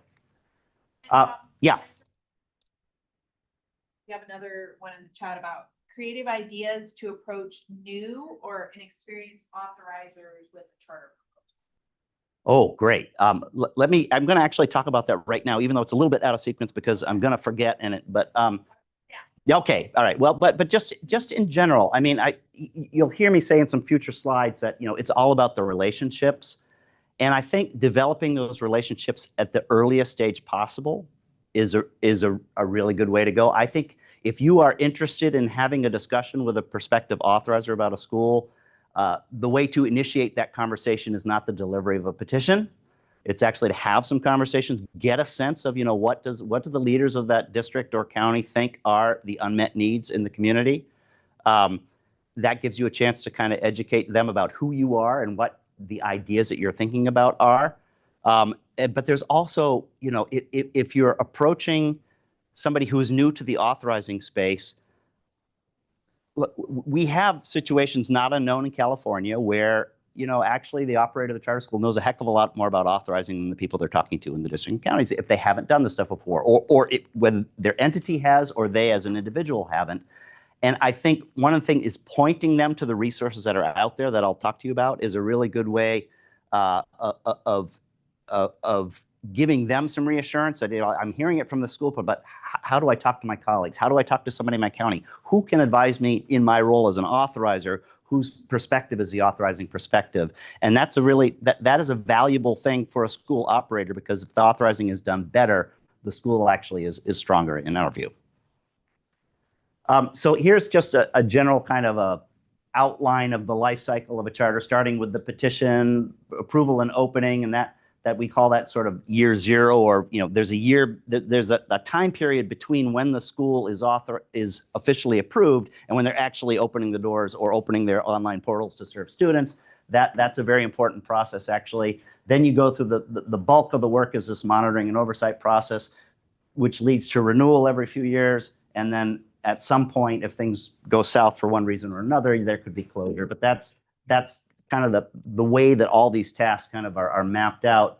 This is the list of the absolute minimum that Ed Code says you do as an authorizer. You identify a staff person as a contact person. You visit the school at least annually. You ensure that they have to comply with reports like their LCAPs. You monitor the physical condition, and that's the biggest one that's just written short, but that's a big part of it. And then you just have to notify CDE when there's a renewal, revocation, or school that ceases operation. So that's very little, easy job, right? No problem. I could do that. The thing is, in theory, the Ed Code provides some liability protection for the authorizer if they're fulfilling their responsibilities. But the question will come up, if you have an authorizer that is maybe potentially facing liability, they may say, look, we did the 5 things. We visited the school. The finances one might be a little bit more complicated, but generally, I just have the sense that you could maybe try to invoke those 5 things, and that doesn't mean a court would find that you have fulfilled your responsibilities, because that's just such a minimal list. So we have a lot of experience in California, some of it very hard won. Eric talked about A3 and that sort of thing. These special audits that there's a steady drip of them coming out, finding some problems. So doing the bare minimum is an understandable inclination if you have bigger fish to fry with your own responsibilities for your own schools, but it can get you in trouble if you take that minimal approach. So I always ask these questions in audiences, and it's a little tricky when you're going to a special session like this because you're not getting the best representative sampling of people, right? All the people who've decided to spend a day talking about this are probably not the ones that that some of these scenarios apply to, but you can nod your heads if you know of others that this applies to, if it present company excluded. But we can barely manage what we have to do legally. We've got so many challenges of our own. So we just sort of like check the boxes that we have to do mentally, and then we have a little bit more of a conversation every 5th year or so. Has anybody kind of run into that scenario? Yeah, I mean, it's out there. And again, it's a mandatory duty, sometimes a shotgun marriage, whether people feel like they can devote the time to it. It is really important to engage meaningfully along the way before that renewal year, and to be connecting on the prospects for renewal long in advance. So it's not a surprise. The first time you're having a hard conversation about things is that renewal year, when you've never had conversations along the way about, hey, we have some concerns here.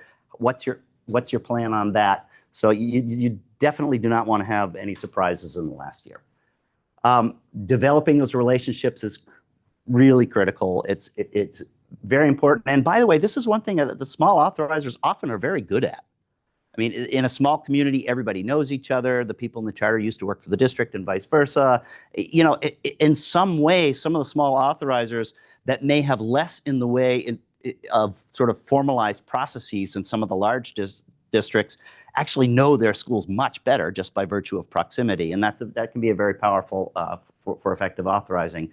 And transparency just in general is really good policy. I mean, a lot of the challenges that you see where we do have problems in our charter sector have to do with lack of trust and lack of transparency. You avoid any last minute surprises, some school feeling blindsided that the authorizer is coming out of them with some really dire thing in their renewal that they never heard about, or the authorizer getting calls from angry parents that think, well, any problem I have with the school is the job of the authorizer to fix, and I'm going to call them and I've never heard of anything about this before. If you're an authorizer and you're a small one, and like I said before, the first time you ever hear about a school is a petition plops on your desk and the clock is running, and that's a little terrifying. The communications and relationships are really critical to make everybody happy. There's another variation among authorizers, and this is both historical and just varies by temperament and the individuals involved. But there's a sort of a continuum, I guess, of whether you're really the most arm's length kind of authorizer, and it's kind of pretty formal and you do your duties, all the way to we really view ourselves as collaborators. We're mutually putting our brains together to how to best serve students in our community. And sort of in between is some partnerships. And when I was an authorizer, when I started as an authorizer, the prevailing school of thought was the more arm's length, the better. The schools wanted the authorizers out of their business. Authorizers were worried about, well, if we engage in anything, have we compromised our ability to be the oversight? Now, because we've said, well, you suggested we do this, and now we did it. And now you're holding us accountable because the results didn't go well. That is a dilemma that is out there.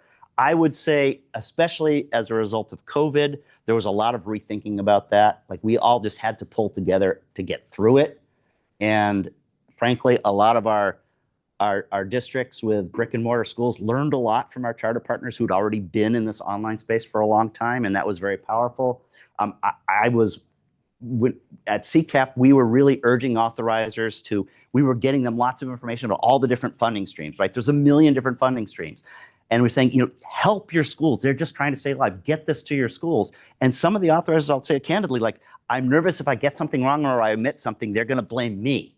And so maybe I should just stay out of it. And we said, look, let's just give each other some grace and help each other out. We've got so much to do. And my hunch is, even if you miss something, they'll be grateful for the 90% of the good stuff you gave them. So let's just go with it. But thinking creatively about ways that you can collaborate. We see a lot of authorizers. I'm doing a PD anyway. Let's invite our local charter leaders to be part of that. It's not costing us an extra. Or if they cover the cost of the meal or whatever. But there's ways that you can get involved in collaborating, and we all have difficult resource challenges and time challenges.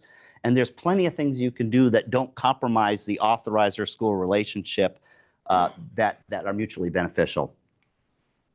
So how about this one? Well, we only have one dependent charter, so we just kind of keeping things informal. And anybody familiar with that scenario? I mean, it's not uncommon that a dependent charter, maybe I should just, as an aside, in case there's anybody, a dependent charter, the district itself actually stood up the charter and governs the charter and runs a charter, which is in some ways a contradiction in terms from what a charter school is defined as being, but it is what it is. But it is not uncommon that even if things are sort of laid out in the petition and maybe there was an internal policy about how it was going to work that was attentive to the fact that it was a charter school, that over time it just kind of migrates into being another school of the district, and people aren't paying attention to some of the things that makes it a charter. And I am not of the school of thought that you hear from some people in the state will say, everything about the dependent charter should be identical to an independent charter. I actually don't believe that. I think that there's a lot of things that you can do differently, but you do need to attend to some of the formalities of it being a charter. You want to, I have worked with some authorizers who we kind of had to refresh their familiarity with the petition, and they even had an MOU. But again, turnover is a historical memory there. Oh, we actually said this is how it's going to work with collective bargaining, and we actually defined that at the beginning, and that's not how we've been doing it for the last 5 years. So paying attention to those things, even if you have just that one school and it's a dependent charter, is really worth taking a look at. The other thing that my colleague Debbie Deal, who's our financial guru, will always talk about is lumping the funds together or keeping it clean. And then there's we've worked with some districts where they do have the funds separately, but let's say they have 3 dependent charters. They're all, even though they're separate from the rest of the district schools, they're all lumped together. So they have no idea whether this school is is that actually linked? Is it losing money? And maybe there's a policy that says it fulfills an important enough purpose that we're okay with that. But if you don't know the data, you can't even ask the question. So that's just one of the perils of dependence. They kind of migrate over time into not being very charter-like. How about this one? Yeah, we do a meet and greet. We have we have to fulfill that duty to do our annual site visit. So we go walk through the school and check out and say hi to some kids, and they've got a nice looking building and they show us a few things, and we've fulfilled that duty. Anybody had that version of a site visit? I see some nodding, but yeah, I mean, the niceties are really important for relationship building. I don't want to discount that. And those communications, those direct on seeing the school in person, and if it's a non-class, but getting online and observing some instruction, there's ways that really matters. We really talk about doing focus groups with parents, with students, with teachers, getting to know the school that way. But these are also opportunities to have discussions and inform, Well, remind ourselves what the petition is about, what the school mission is about, the school performance touch points on that. And there's certain compliance matters that are not best done by a desk audit that, you do there. One of the ones that we always talk to people about, it's not a bad idea to maybe spot check some employee records, spot check some IEPs. You don't want that personal information going back and forth by email, so do that on site. So there's opportunities in which this is not just sort of a meet and greet, but that this is part of the oversight role. How about this one? We have every year we invite the school representatives to come to our school board meeting and just tell us how we're going. How's it going at the school? Now, there's some boards that it never occurs to them to invite the charter school. So I do applaud this initiative, but I guess my sense is there's more opportunity for that kind of a discussion than just show up and the school tell us what's happening. And we're big on the district or the county staff doing an annual report in which they have a substantive conversation about the performance of the school, some areas, opportunities for improvement, what's going well, all with reference to we're all looking ahead toward renewal. The saying in authorizing is the renewal process starts the day you approve the petition, because you're already thinking about, no surprises here, opportunity for continuous improvement, for a good feedback loop, and that makes for stronger schools. We do, though, like the premise of your own district board or county board having some familiarity with the school, spending some time talking about it. I'll have another slide on that later, but hearing directly from the school matters.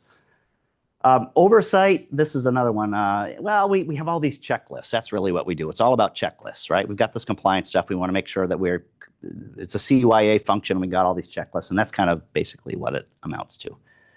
Well, compliance matters. Let's be clear. I mean, we've had challenges when the compliance is not there, but high quality authorizing is more than checklists. One of the downsides is if you're an authorizer and you're consuming all of the bandwidth you have for your charters on checklists, even if you're like 3 years in and you should have a pretty good track record that this school knows what it's doing on compliance, then you're missing the opportunity to free up some bandwidth to have a more meaningful engagement on the big stuff. So that's just something to think about if it's like all I can do is just make sure they're following the law and then I've got other things to do. But maybe there's ways we're big on differentiated oversight. Once you have a baseline of things are looking pretty good, maybe you have less attention in that area and you can focus it on some other things. This is just, I'm not trying to train you on the details of the petition timeline, but just by way of illustrating, it is very important as an authorizer to beware of when there are mandatory timelines that are tight. And we've all heard at CCAP from, the authorizer who the person was brand new and somebody dropped something off for them and they said, okay, I'll take a look at that later. And then like 2 weeks were lost in a very, very tight time frame. Like, oh my God, I got to get to this. So just being aware of where the mandatory timelines are and so that you have, you stay on top of them. They have gotten tighter over the years. Another one, a tip for every authorizer, if it's not in writing, it didn't happen. Well, I mentioned before that CCAP, now does some direct consulting thing, and that came to us. It wasn't our grand strategic vision. It came to us from the field, and we had a district that the school board had cleaned house, brand new cabinet, no historical records of what they had done in terms of charter oversight before. Nobody in the new cabinet had ever done charters, and they had a renewal petition on their desk. And that's because either there was just sort of nothing and the people were gone, or if you've ever heard the scenario, that there's 7 shelves of binders, and but nobody there was the one who put those binders together. So documentation is really critical given all the turnover for preserving institutional memory. It really helps the school too. That everybody knows, because there's turnover in schools that are just as much. I'll talk later about digitizing some of this stuff, which is a powerful thing to do. Making sure your authorizing board even has a policy and approach to charters at the board level. And then, website information for a very small district, I get it. You're not going to spend a ton of time, but just, who is that contact person in our district? Who are the schools that we authorize? Is that information on the website? Most times it is. But sometimes you really have to hunt for it, or you can find a list of schools, but not like who's the contact. Now, in the smallest districts, guess what? It's the superintendent, right? There is nobody else. But where there are more people and it's somebody else designated, like in Shay's district, is Shay's name on the website that it's easy for people to find? Or what are some things that charter schools or prospective charter schools might want to know about our district and our role in authorizing? Does it have that? And I always give the reverse advice to charter schools. I should not go to about our school on any charter school website without the information of who authorizes that school being right in the middle of that, even if one paragraph. That's a pretty critical piece of information for the public. So governance, both at the charter level and at the authorizing level, the governance side is easy to neglect. There's a lot to do. I often hear from authorizer boards, that the less time we have to spend on charters at our board meetings, they already go till 10 o'clock. And, the reason we have the advisory commission on charter schools for the state board is, at some point we have 12% of our population, but it's taking 75% of our board time. We can't do that. Now that's usually not the case at the district level, but just, ultimately the board has responsibility for that final decision on the high staff recommendation, on high stakes decisions. And we see some authorizers where the staff actually doesn't come in with a recommendation. They just say, here's the pros of doing it, here's the cons, here's the concerns, and they leave it to the board without a recommendation. Others want a board. And boards contend with political pressures. And in the absence of the data stuff that I was talking about, they lead with their heart or what the politics are, what they're hearing from people. And so attending to that governance role, we are a big believer in spending some time training your board on this stuff, not right before a high stakes decision, but when it's kind of calm and especially onboarding new members. Don't forget the charter authorizing piece when you're onboarding a new member to talk about. Making agenda time for charter topics that aren't just the high stakes decisions, even though we understand you have lots of things to talk about at your board, but that just their familiarity with what's going on before they face a very high pressure decision is really important. And again, inviting the charters to be part of those meetings is a good idea. On the other side, at the charter school level, I would say charter governance is very uneven, right? There's plenty of very active. The board are the founders of the school. They're very involved. They do everything. And over time, sometimes they have to migrate to not being so hands and the founders board has to transition to being the ongoing board. But there's plenty of boards that, to be candid, it looks a little bit more like a PTA than a governing board that's responsible for budgets and fiscal compliance and reviewing the audit and all these kinds of things. 3 board members that meet quarterly for an hour, and it's been the same board members for 10 years. There's maybe some things you want to pay attention to at the school level on that. For the authorizer, you can learn a heck of a lot about what's going on in the school by being attentive to what's happening at the governing board level. Obtaining their agendas, their materials packets, their minutes. We actually recommend that charter school governing boards do just what districts do in terms of putting it all online. It's transparent. These are public institutions. Go with it. The models are there. They're easy to do. Everybody does it. So at the district level. Some authorizers say, just send us a recording of the meeting, and that way we're not there, but we can kind of follow things there. We also think the governing board should be agendizing topics that are the kind of topics that rise to the level of your authorizer. If it's something that would, not every little, diddly compliance detail, but if it's big enough for your authorizer to be communicating with your staff about it, it's worth bringing your board into that conversation. And helping your governing board understand the authorizing piece is really vital. Some of this is a governance to governance relationship. The authorizer, we think, should visit the governing board meeting sometimes, at least part of them. Report on occasion to the governing board, hey, from our perspective at the authorizing level, here's what's going on. Here's some things that you should know about. Here's some things that we're doing as the authorizer. I have worked with some authorizers who just have a default agenda item on every governing board meeting. That way it's agendized for purposes of transparency, of sunshine law. And if there's nothing to say, they don't do anything, but they put it on there just as a default. Are there any authorizer reports? And I've worked with some authorizers that go to every single board meeting. The other thing that I didn't put in here, but under Ed Code, the authorizer actually could appoint a board member, which is that's a little tricky because that does seem to cross some lines in terms of what our traditional relationship is. But I have some examples of where the superintendent actually is on the governing board of the school.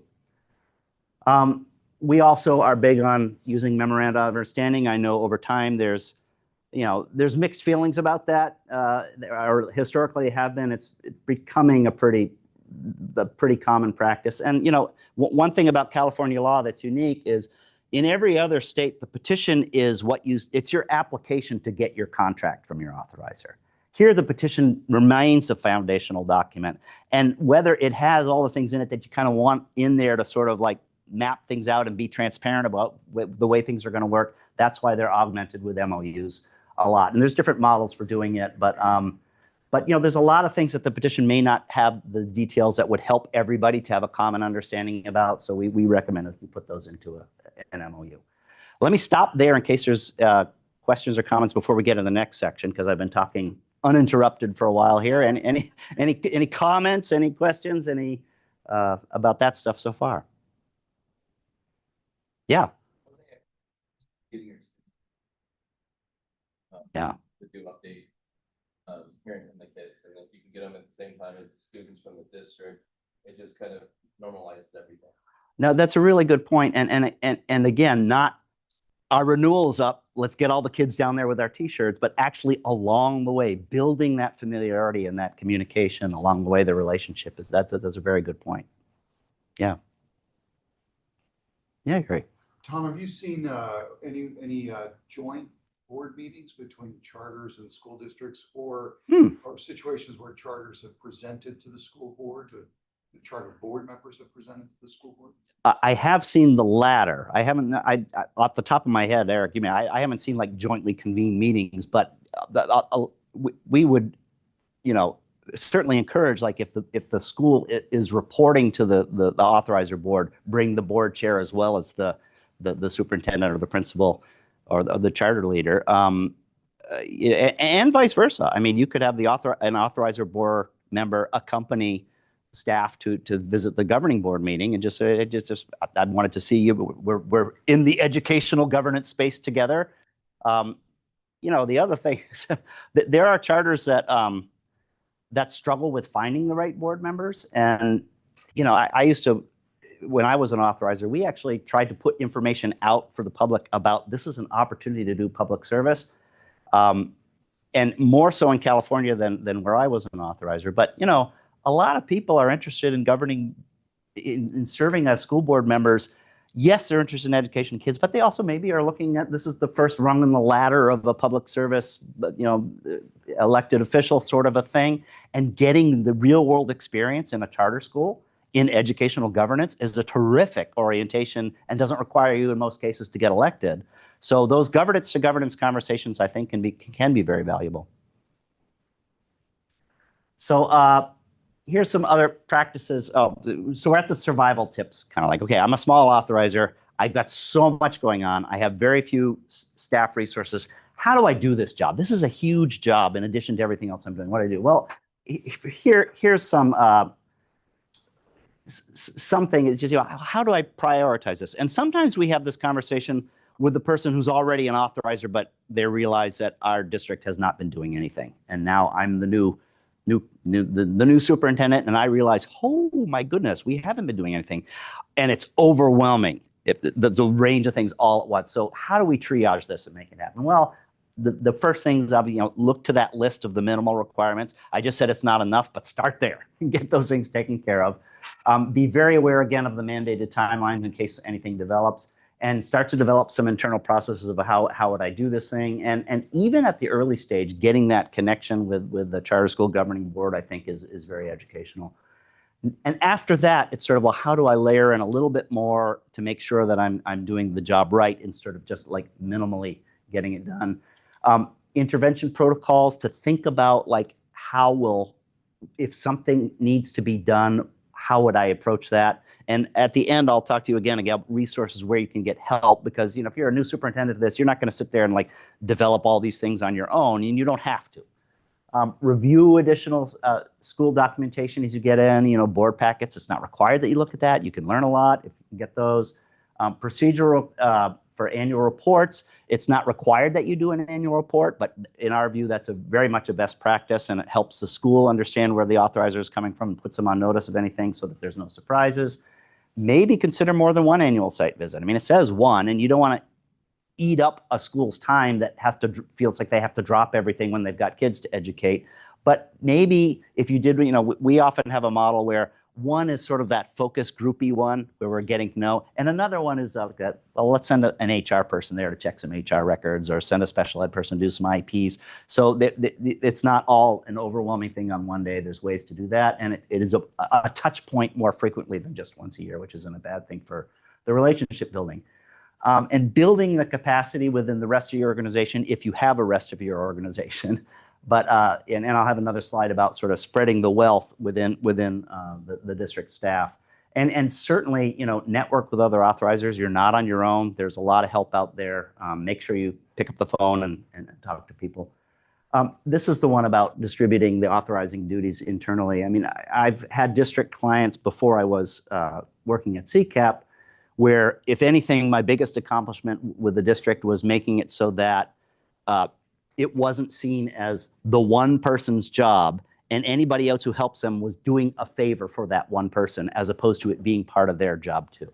And that's important when if you do have a staff where you have different expertise with different people, thinking about, well, how is my CBO understanding that their role is also to be the fiscal oversight versus having to be the other person. And not just doing a favor for them, but actually it's part of, and if you have a very kind of a civil service oriented, very detailed job descriptions, where in the job description does it refer to your responsibilities in your authorizing role, in addition to the role that you're doing within the district. And that is a big help with that institutional turnover, because if you have the one person who's responsible for everything and everybody else just helps them out by doing a favor, and that person leaves, out the door goes all the historical memory. But if you can make it part of more people's knowledge base, that's very helpful for everybody. And this is another thing that is a little pie in the sky, but I always like to make it. I felt like the clients that I was working with, when we got to this point, maybe for the first time in their career had been exposed to an educational management model that was very different than what they were used to, and started having conversations about, well, yeah, and this is going to be for larger districts and then the smallest ones, but maybe there's ways that we can interface with our own district schools that are a little bit more like this than the way that we've been doing it. And that can be an institutional value, a different approach to, at least on some things, how you do it. I mentioned this one, digitizing.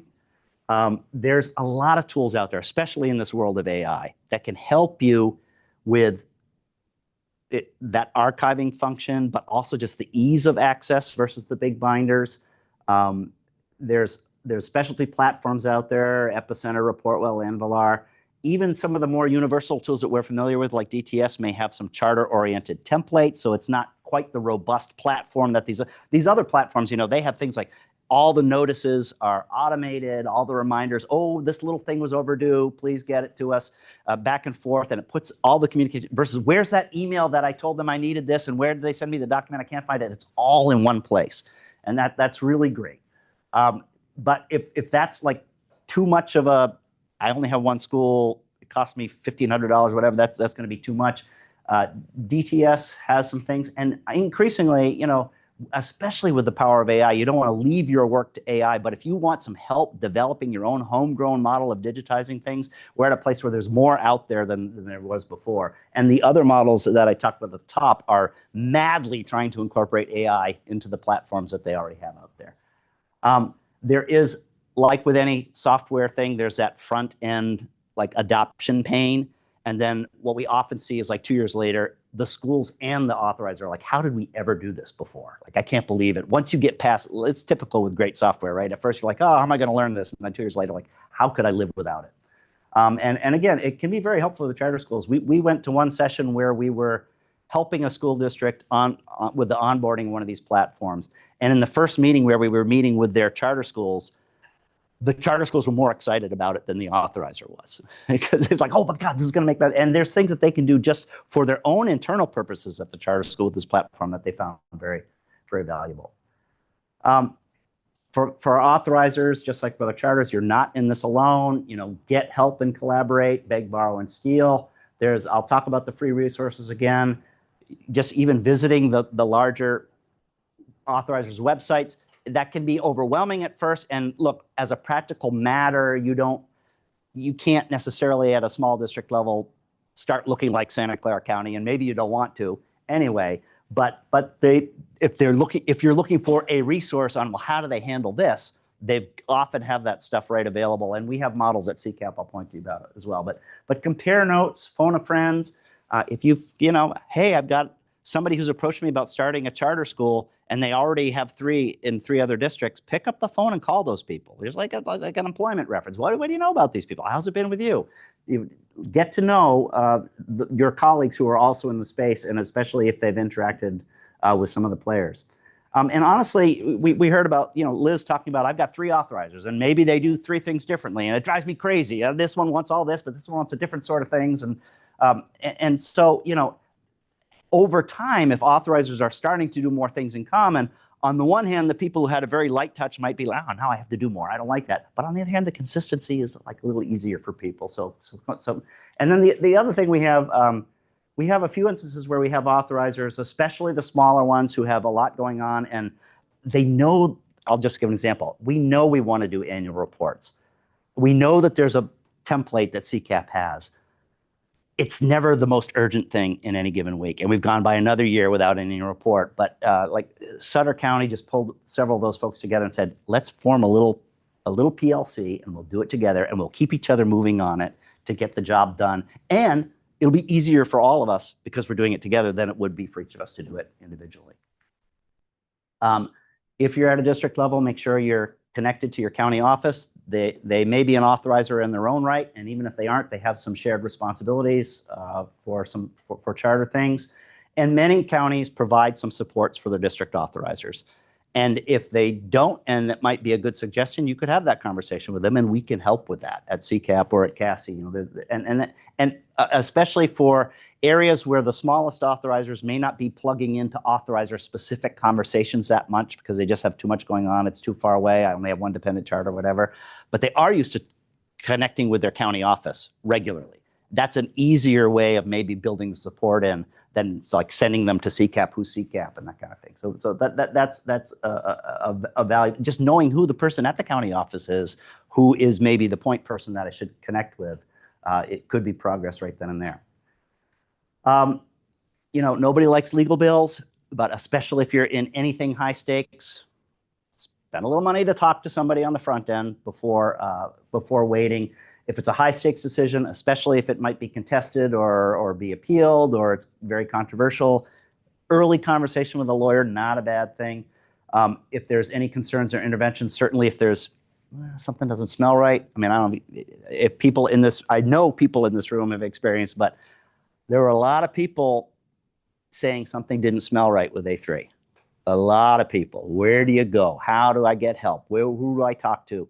And that's part of what was in the legislation. I mean, like Eric alluded to, the recommendation from Inspector General sort of came out of the CCAP report. And look, we were kind of agnostic, like the function is what we wanted. Whether you have to create a whole office of bureaucracy, I don't know. Maybe it's something in the AG's office. Maybe it's an easier way to get more out of FCMAT faster. I don't know. But we just said the point was a lot of people smelled smoke and weren't finding the fire or weren't sure how to see if there was a fire. And that needs to be fixed. But getting a lawyer involved in those conversations early is not a bad idea.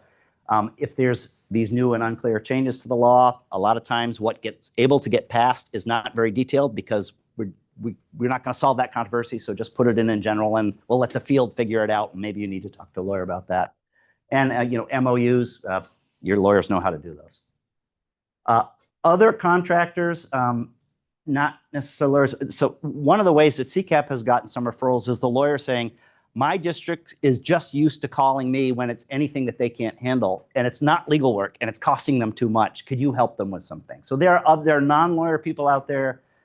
There's a couple of different examples, like maybe something very specific, like I need help with somebody looking at the fiscal stuff, or it could be just, I have a petition, I haven't dealt with the petition. Can you get me somebody to be part of my review team that actually has done this before? And I'm going to include myself on the group, but I'd like somebody who knows how to do this, like a one-off sort of a thing. I've had a couple of examples now where people have come to us because the person is leaving, and because of the retirement rules, they can't help out. right? No communication for 6 months or whatever. And they just want somebody to be kind of on the phone if they need to as an overlap until they can get through that transition process. And then if there's something, in a past life when I was a consultant, I had a school that was going to get a petition for a Montessori school. And they were just like, I want somebody on the review team who understands Montessori, because none of us do. And that you can find people like that to help you with like plugging little substantive gaps that you may have. That's just a one-time thing, and you can get help. You don't have to figure it all out on your own. So let me stop there before I get to any questions, reactions, insights. Say that charter schools have a lot in common with small school districts, because we have a lot of things, beginning of time petitions were this big. No. Now there are thousands. Yeah. But at the core of chartering is to be outcomes based, right? To judge a charter school based on their performance. And I think if you're new to authorizing, or you're trying to reset on authorizing, from a charter perspective, like what we want is fair, consistent, efficient authorizing. So if you're going to ask us for reports, help me understand how that's going to fit into your framework for renewal. Yeah. So how does getting all of these things inform your decision making? Happy to do it, legally required to, but let's also have a conversation about what you need and why you need it. I also think that annual oversight should be predictive of renewal. Be no surprises. Right. For renewal. You should have been identifying things early on and having a conversation about them. And there are lots of areas where authorizers are very good in their own right, like LCAPs, where they do not really have a role in terms of oversight, in my opinion. So I think there's some areas where lines get blurred. And to your point, like having the conversation and setting up what it looks like in your district is what it's all about, and then maintaining that consistency over time. Yeah. So. Yeah, and so let me just sort of pick up on a couple of those things that unpacked in there. I mean, one, for example, is going back to the compliance checklist. Like we've had conversations with authorizer, it actually isn't your job to check every little conceivable compliance thing, especially if maybe on the front end you're establishing a baseline, but then you've kind of got to the point now, we'll come back and check that every third year because we kind of know you got it. And but if there's turnover at the school, we want to make sure you still got it. But, thinking carefully about how much we have to ask for, when we have to ask for it, and what's the point of it? What do we do with it? And we have a little sort of protocol at CCAP that we've used with people to sort of think about, what are the reasons you ask for something and what do you do with it, and communicating that with the school. And when we're working with people and we have one of these digital platforms, that is all in there. It says, this is the thing. This is why we ask for it. This is what we do with it, so that the school understands we're not just giving you busy work for the sake of like feeling like we're doing our job without actually thinking thoughtfully about these are busy schools. They have a lot to do. They've got kids to educate. So those are all very good points. And then, there just, this is getting in the weeds a little bit, but like on LCAPs, just as an awareness point for authorizers, your job is not to approve the LCAP. It's sort of a compliance review. Did they adopt it according to the thing? Did they follow the rules that are for LCAPs? And your job is not to say, well, your LCAP could be better.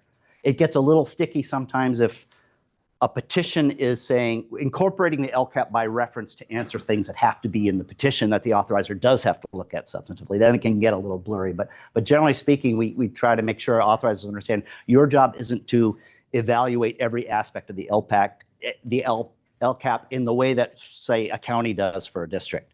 It's a different inquiry. It's just sort of like a check. Okay, did they adopt it properly? Did they use this form? And the little detaily compliance things. Yeah, I have two online questions. All right. So one, is there a template or checklist for what should be included in the charter petition? Okay, there is. That's actually an ed code, and it's pretty well detailed. And I'll point you at the end when I get to resources. We have a petition toolkit at CCAP that kind of maps that all out for people as well. But yes, the ed code is very specific about these are the elements that have to be in a petition. Okay.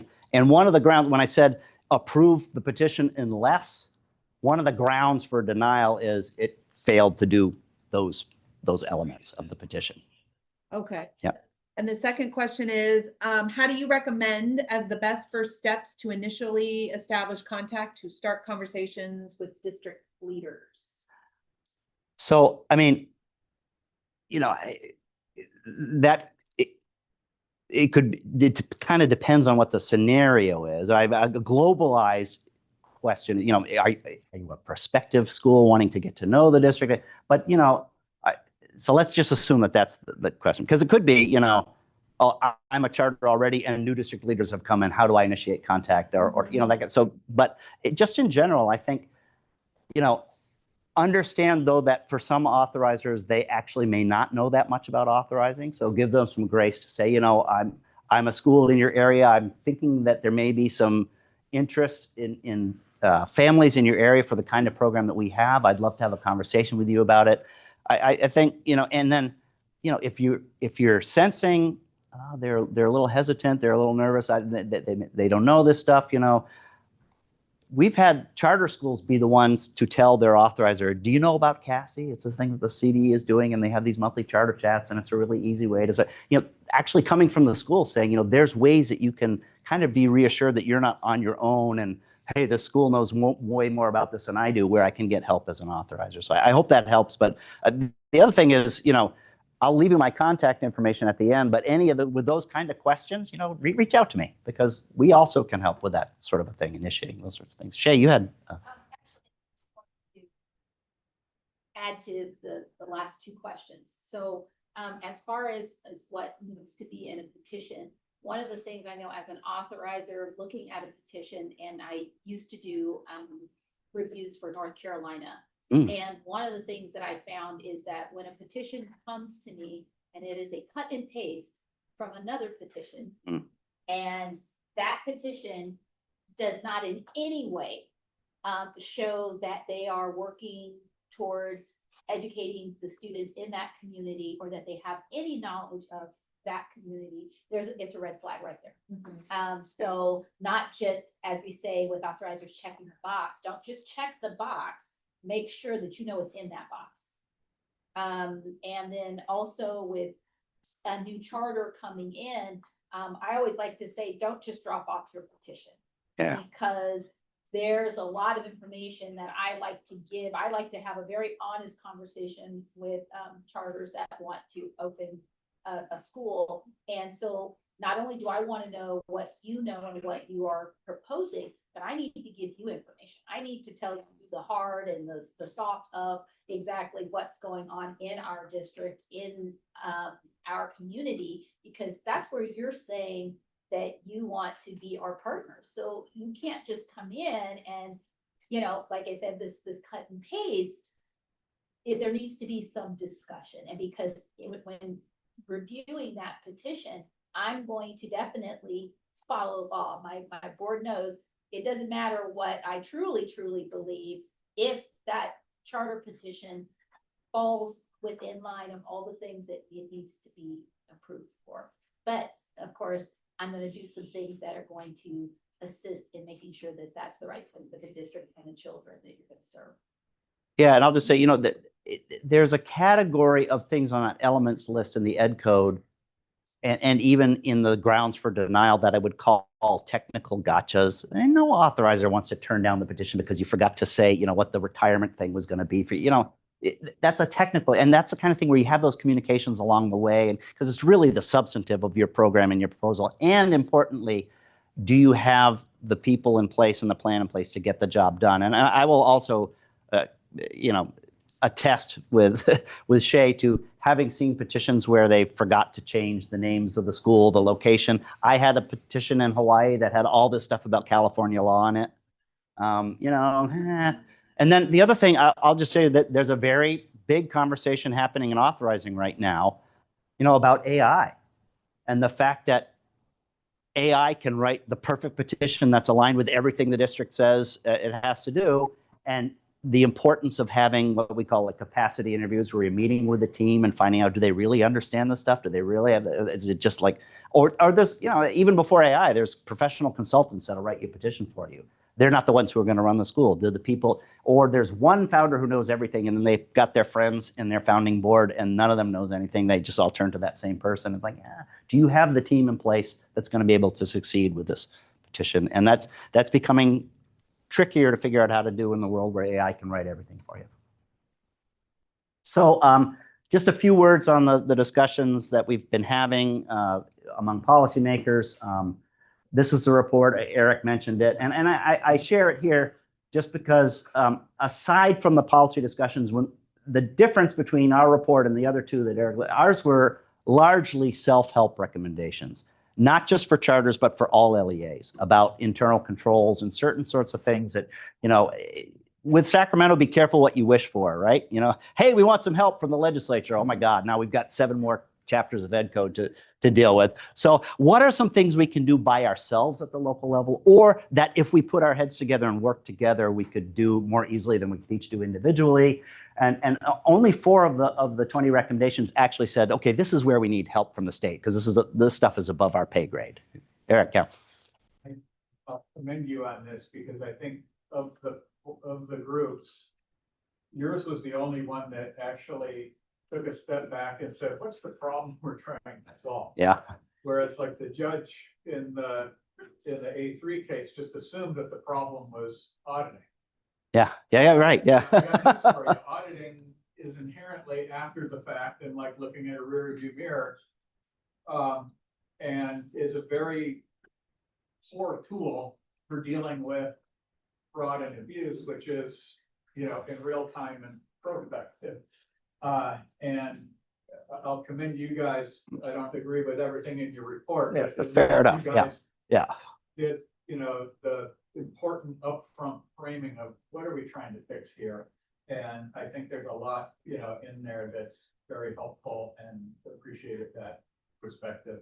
Likewise, you know, the legislature assumed that the problem was inherent to non-classroom based instruction. Yeah. And that is needed, you know, needed study, when others who have looked at it, including Governor Brown, said we need to get rid of the whole non-classroom based structure. Oh. Because it's really not solving the problem. Yeah. And so at any rate. Yeah, no, thank you. And I will say the other thing about our report is we're pretty clear, you know, the subtitle says the charter sector and beyond. And we're making the point, look, this is not uniquely a charter problem. There's plenty of things happening in districts that we need to be, and the same kind of principles of an internal controls are what matter. And the more people understand those things, the more people, you know, when I was an authorizer, I paid for a subscription whistleblower, you know, hotline, and made every charter school publicize it, and we paid for it. They didn't have to do it, but then, and the word was out there. Like if you were one of those people smelling smoke, you had a place to go to. And there's ways, self-help. The bills had lots in them. Again, Eric already went through this. You know, we were always saying it's about authorizing practice. It's not about size or org chart. It really, the examples, if you make a school leave Acton, Upper Dulce, and go to at least Twin Rivers as it was doing Highlands, maybe you've made the problem worse, not better, if you're using the wrong lens to talk about this stuff. The response we got, by the way, was, yeah, but that stuff is more complicated than just a formula. And our contention is, well, yes, but again, it's not a great mystery about what great authorizing is. We know this stuff. We've got plenty about it. And I'll show where we have a little summary of stuff that we've come up with. But it also talked about the oversight fee and raising the oversight fee. In addition to cutting the funding that Liz talked about, it talked about raising the ceiling for oversight fees. Now it still is, you know, the law says it's your actual oversight cost. So it's not a foregone conclusion that it would automatically, everything would be paying 3%. But that was, you know, there's not a ton of great data out there. So we've been taking a look at that issue. And there were, in both bills, there were, by the end, there were some authorizer grant programs to support districts if there were sort of costs of implementation, or if they just needed some extra support. They did have something built into the bills to talk about meeting those needs. We're finalizing this. I thought it would be out by now, but for a variety of reasons it isn't.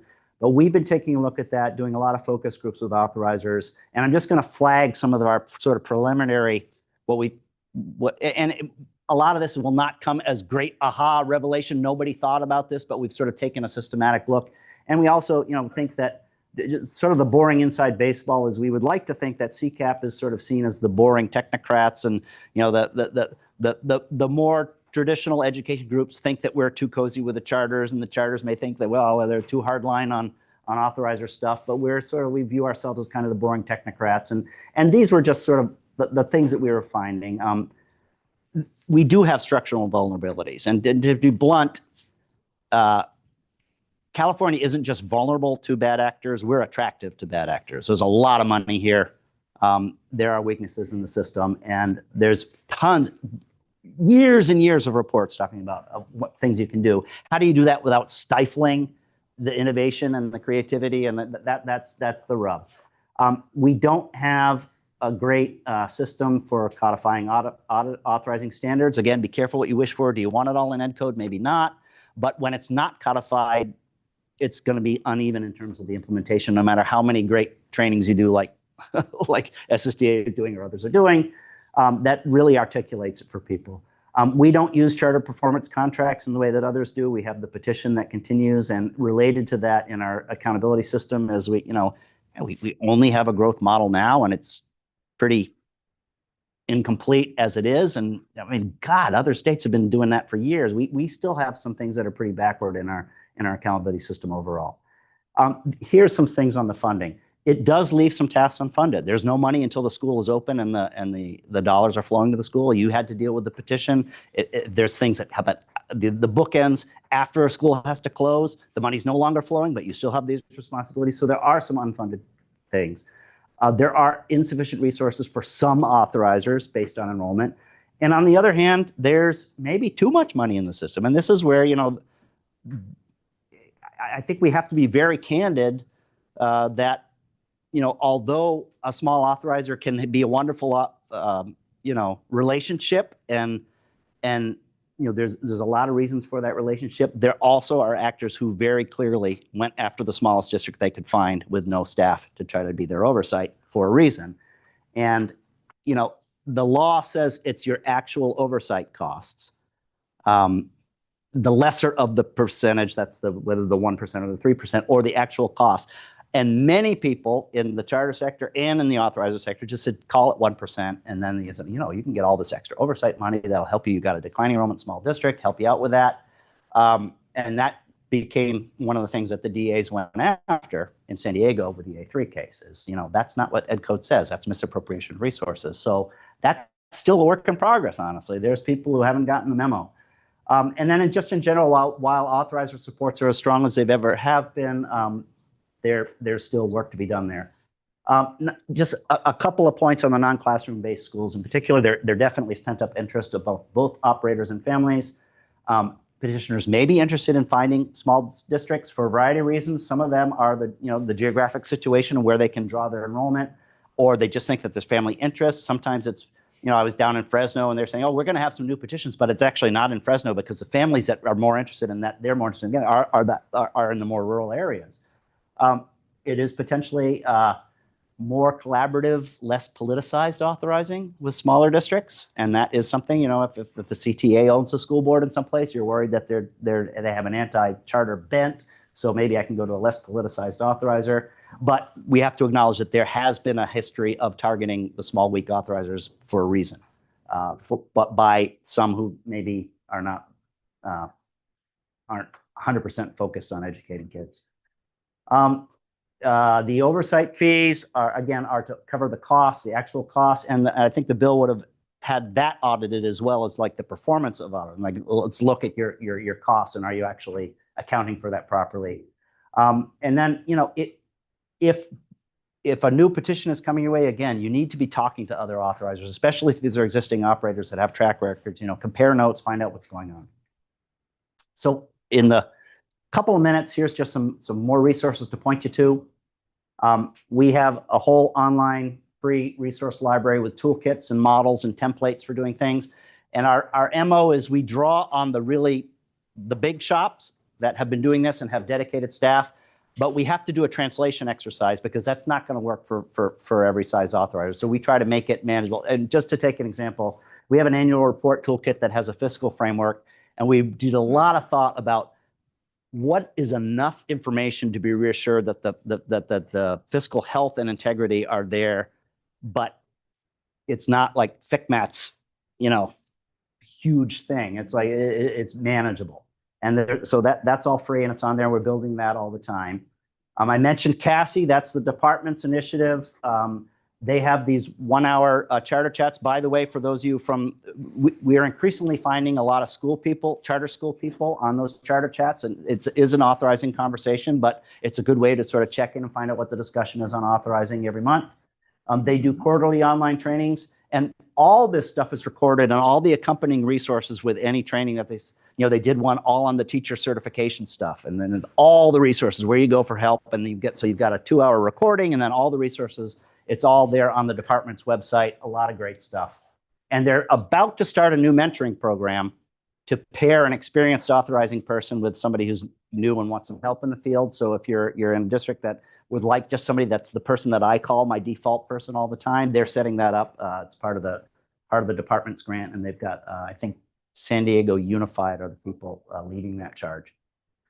We have a conference of our own. It's a great way to come get a one-day orientation on this stuff. And then for those who have been at it a long time, we got feedback from some of our attendees want some deeper dives. So those who are like, I know the basics, I really want to sit down with some other people and talk about this hard issue. We have that. It's in the summer. Lots of networking opportunities. We always like to tell people, and it just so happens that it falls right before the Juneteenth holiday, and we have the conference right through the weekend. So come on, bring the family, come learn about authorizing and have fun with the family. There's more and more attention to authorizing among all the constellation, the alphabet soup of organizations. We love working with SSDA. CSDC and CCSA both have a lot of experience with authorizing and programming that relates to authorizing for schools, and a lot of authorizers go to their conferences because it's great information there too. So there's lots of ways that you can get help through trainings at conferences as well. I like to say that one of my bellwethers of progress, there's some practical things to this, but when you start to see a few slides on the charter aspect of some issue that's a kind of a district oriented presentation versus the separate session, but the separate presenter only on the authorizing, only on the charter thing, that's when you know, okay, we're kind of like just part of the fabric here. Not every topic lends itself to that, but I like to encourage planners to think about that. How is there a charter element to this versus it's only in this isolated kind of training? So just some final thoughts. There's a lot of opportunity, even in the smallest districts, for creating really great opportunities for kids and for collaborating in ways that might have seemed like we're crossing the line about, is that really our role? Or am I stepping out of my lane in a way that could compromise things? And I just hope that, that we can all continue to learn together and work together and get help. We do have challenges in our state. We have not moved the academic needle, any of us, as much as we would like to. We do have a pretty crushing declining enrollment situation, which is true of most of the country. I talked to my friends in Florida and they're like, what? We can't build schools fast enough. But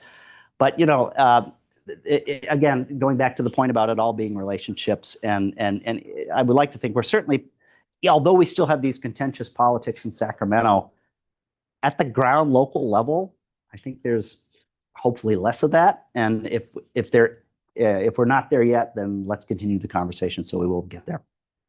That's where you can find us. I have a question, Tom. You touched a little bit on the fees, and I hear on both sides, both things. Fees are too high, fees are too low, there's not enough money. And I hear that both from charter schools and I hear it from small school districts, some saying there's enough money there in the fees and some saying there just is not enough to do the oversight.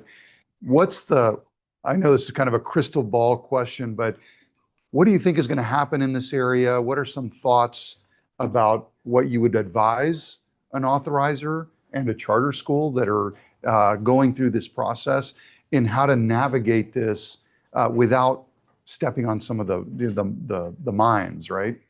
Yeah, I mean, well, if you're thinking about, if this is a prospective question, like I'm not already in the situation, but I'm thinking about it. I mean, there's an element to which, when I talked about, spreading the authorizing knowledge, and there's an aspect to which it's sort of like, this is going to be a crude analogy, but I think it works to a degree. the federal government is just catastrophically, chronically underfunded special education from what the promise was. And yet it's fundamentally part of our job. So just saying we're mad at the feds, it's fundamentally what we have to do as educators. We're at a point where 12% of our public school system are kids in charter schools.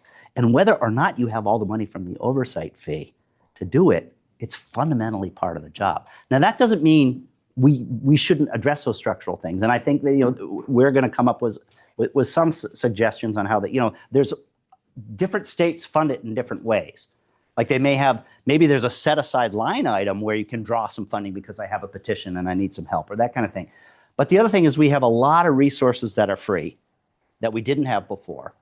And so the other thing about talking about the enrollment thing, one of the ironies of the proposals about disqualifying authorizers just based on their ADA was you're talking about authorizers who may have a mixed portfolio, and you're taking away the one school that gives them enough resources to get the job done, and they're still authorizing 4 other schools, but now they have no funding to be able to do it. So I guess that's sort of a meandering non-answer, but I think that I think there's things that have to happen at the state to fill where there are gaps, but I also think that surprisingly there are places where like authorizers saying, I have trouble figuring out how to spend the money. I heard a great analogy last week and it resonated with me. It says the state funds county offices of ed to help school districts with their LCAP. Why doesn't the state fund the activity of authorizing and oversight in the same manner by giving school districts an additional apportionment to be able to do the authorizing in the same way that the counties receive money from the state to help districts with their LCAPs? Yeah. Anything along those lines? That I mean, I worked in a state where it was just a line item in the budget every year. Now, we were not California, so we didn't have 327 authorizers. But there's a lot of states that get at it from a different way. The model of having it be a percentage of the school's funding is actually fairly common, and actually California's is pretty low compared to most states that do it that way. But I think that there are a lot of different models in different states for how they do certain pieces of it, or where that doesn't work for either underfunding or overfunding some things that we can look at and learn from. Yeah. Any questions? I have one 3 more. minutes over. I have Okay. one more. You touched on it a little bit, the floodgates. We're hearing a lot that there is a lot of pent up demand. It's been many, many years that flex-based charters haven't been able to authorize. What advice do you have with respect to both charters and authorizers if we do see an opening of the floodgate and multiple, if a school district is seeing multiple requests for authorization? What advice do you have for them in terms of how to deal with that? I mean, one piece of advice, unfortunately, we're heading into the holiday season, but if you need to bone up on being an authorizer now's the time to do it. If you want to have your feelers out there, like, is there anybody interested in, maybe I would like to know now versus in January. I heard Eric's presentation at his conference in which he was sort of trying to handicap what was going to happen. This is when the bill was still on the governor's desk. I guess my hunch was, all else being equal, this is the vehicle to extend the moratorium until we get this stuff in place. So how are they going to veto that? Now, there's a chicken and egg thing here, right? On the one hand, it's not like the petition will land in January and the school will open in February. So there is still some time to get some things in place. On the other hand, getting things in place also has a long lead time. So how do we, so I would say, try to have your finger on the pulse in your community.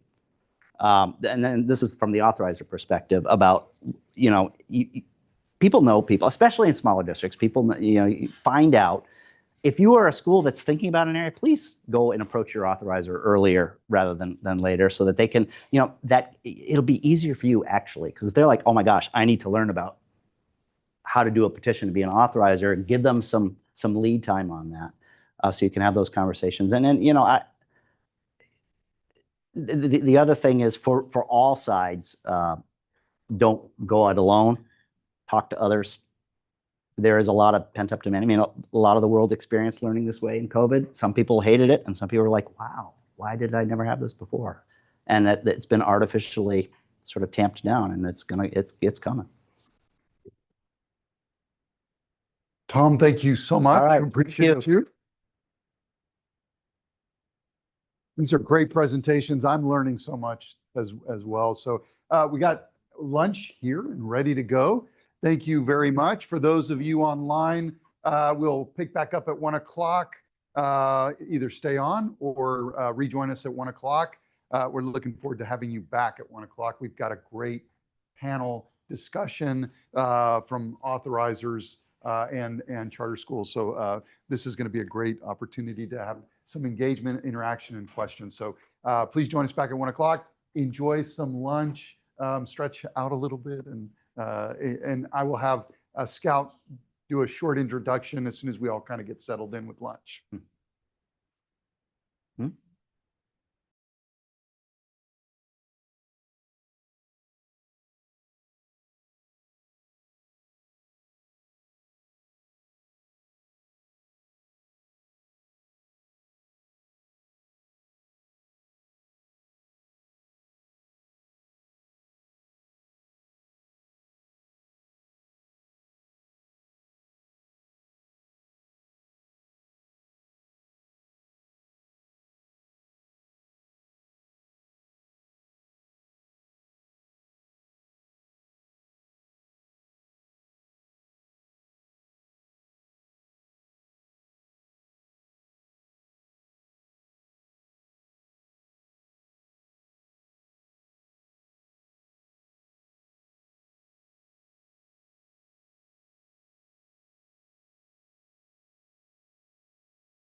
That's like voting is real, right?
Test 1, 2.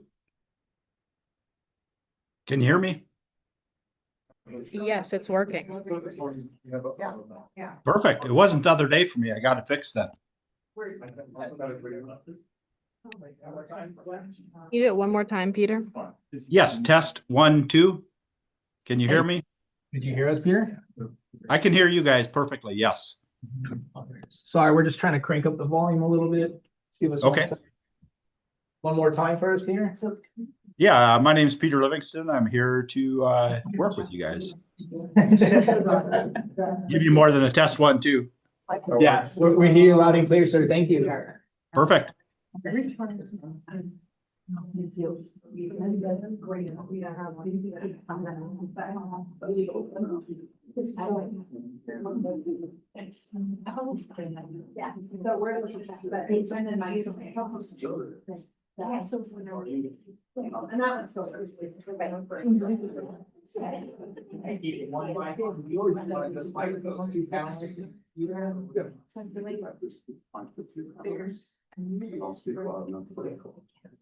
Right.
We're going to get started.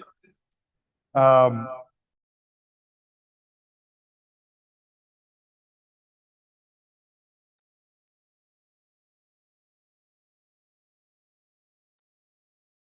it.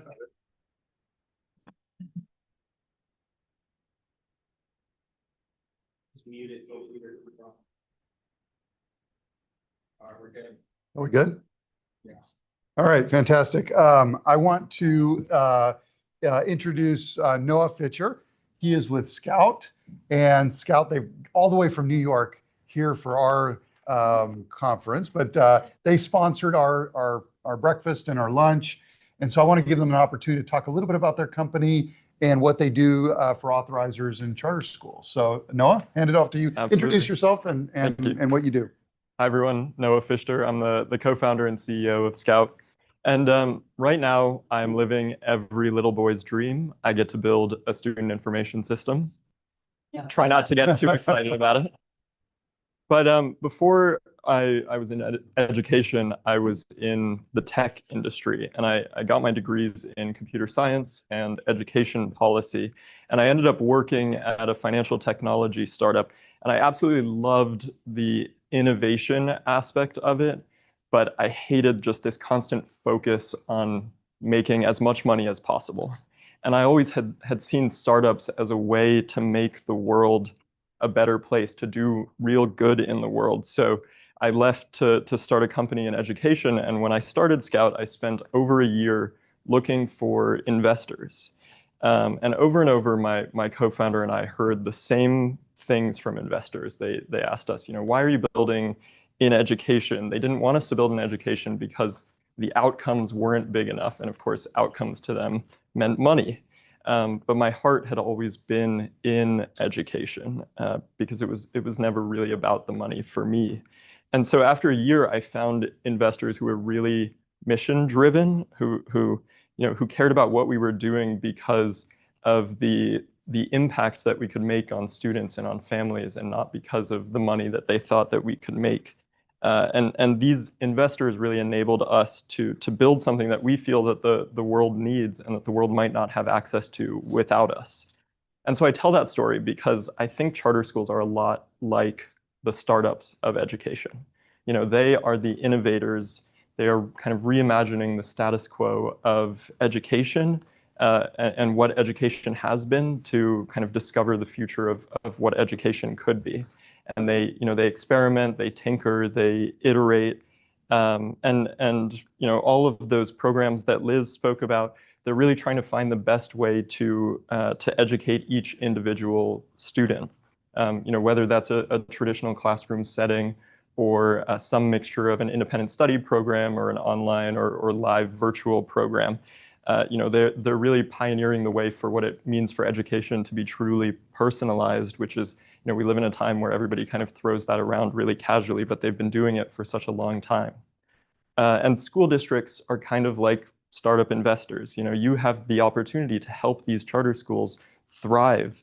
And the fact that you all are here means that you are on the side of the pioneers, the innovators, the discoverers, the visionaries that are discovering the future of education. And student data is a super important part of this innovation. It can be really tough to fit in this very self-paced, personalized. Students are taking different courses, different assignments. They're taking them at their own pace. And it's hard to fit that into the model of a lot of these older systems that are very much built around this idea of 30 students in a classroom taking the same assignments at the same pace. And so when you authorize new charters, just consider helping them understand the fact that it's really important that their data systems understand their model of education. And there are a couple great student information systems, Scout included, that really understand how independent study operates in California. So I know how important these partnerships are between the charter schools and the school districts that authorize them. And just like startups and investors, it can be mutually beneficial for both parties and ultimately for the world. So, to both sides, I really appreciate all of the work that you all are doing to push forward what is possible in education. Thank you.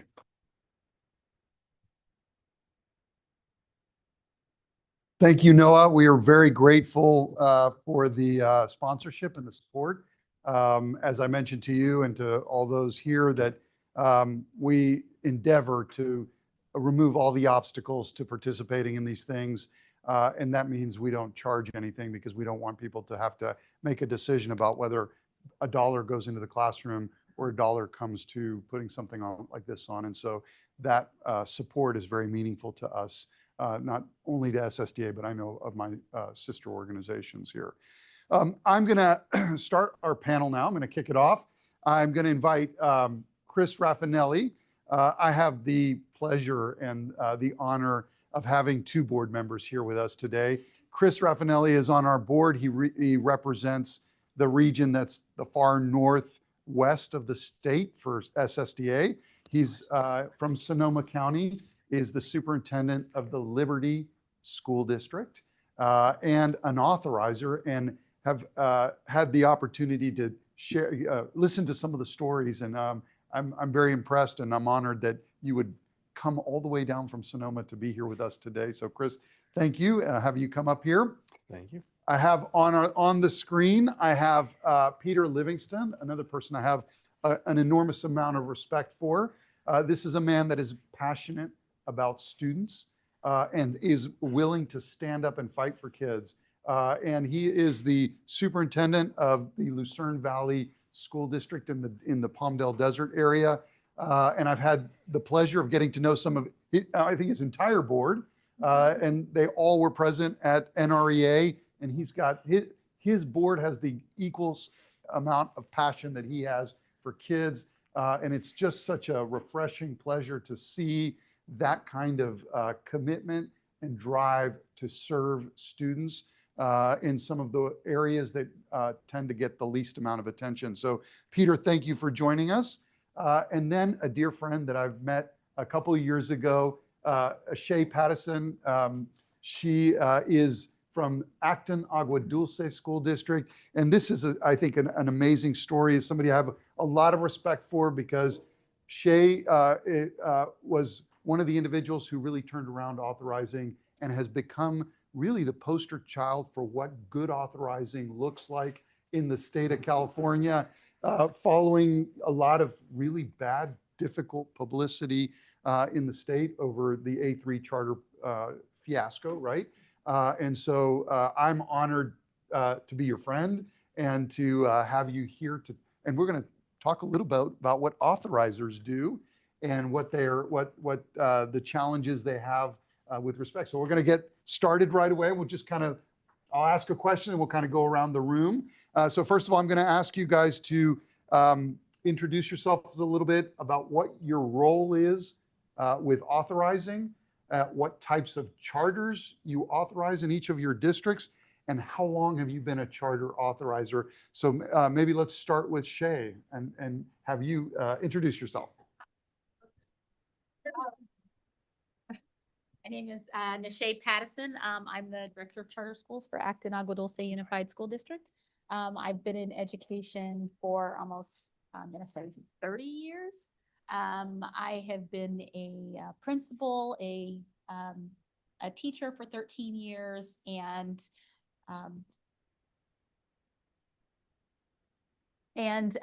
so our district has been authorizing charters since about 2012, and I came into authorizing in 2018. I firmly believe in charters. I have 4 children of my own, 3 of which who attend charter schools for various reasons. I think they serve an awesome purpose to make sure that if the standard seat-based learning isn't the right fit, that there is a fit for a student. And so what I do essentially is what Tom had mentioned. I review petitions. I make sure that I have open communications with our charter schools and work on compliance. And I am essentially 100% dedicated to charter authorizing in my district. All right, Chris, let's go with you. Chris Raffanelli, Superintendent, Liberty School District. I've been superintendent there for 20 years, and we've been an authorizer for 20 years. And but I also have a background. I was a director of a charter school many, many years ago. And I'm in 33 years now in education, but much of that has been with charters, either in an oversight or directly involved. Also was a school board member that was member of a school board that was an authorizer of charter schools.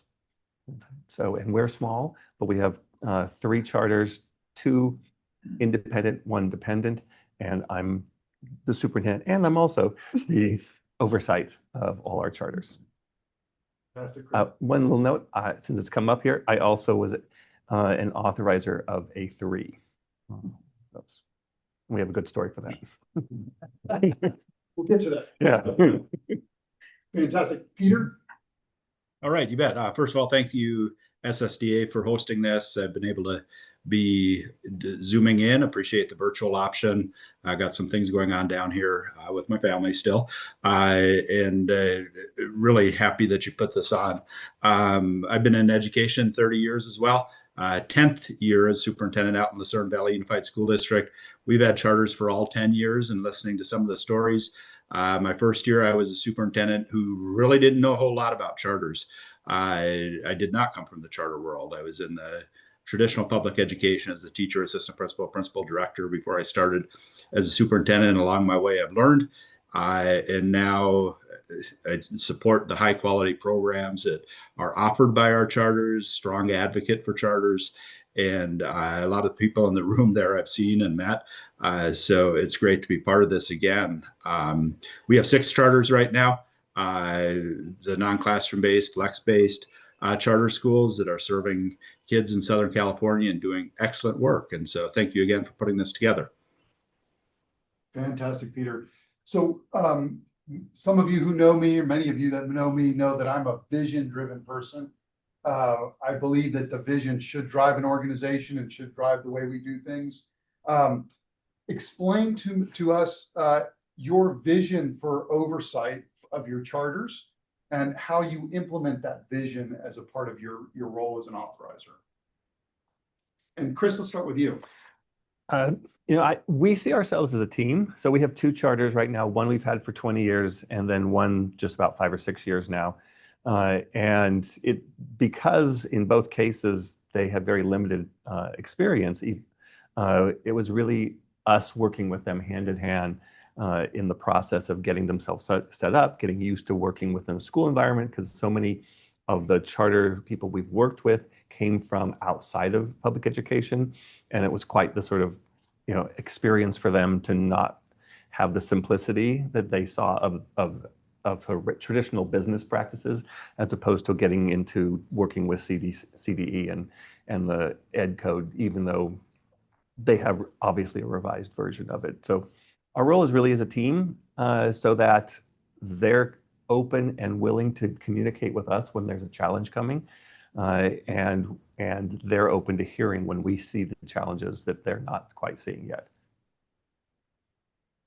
Peter? Yeah, and I think our oversight system focuses on just, again, the relationship piece that we've been hearing all morning with no surprises. I view our partnership as relations. We support each other, literally. I bounce ideas off of our charters.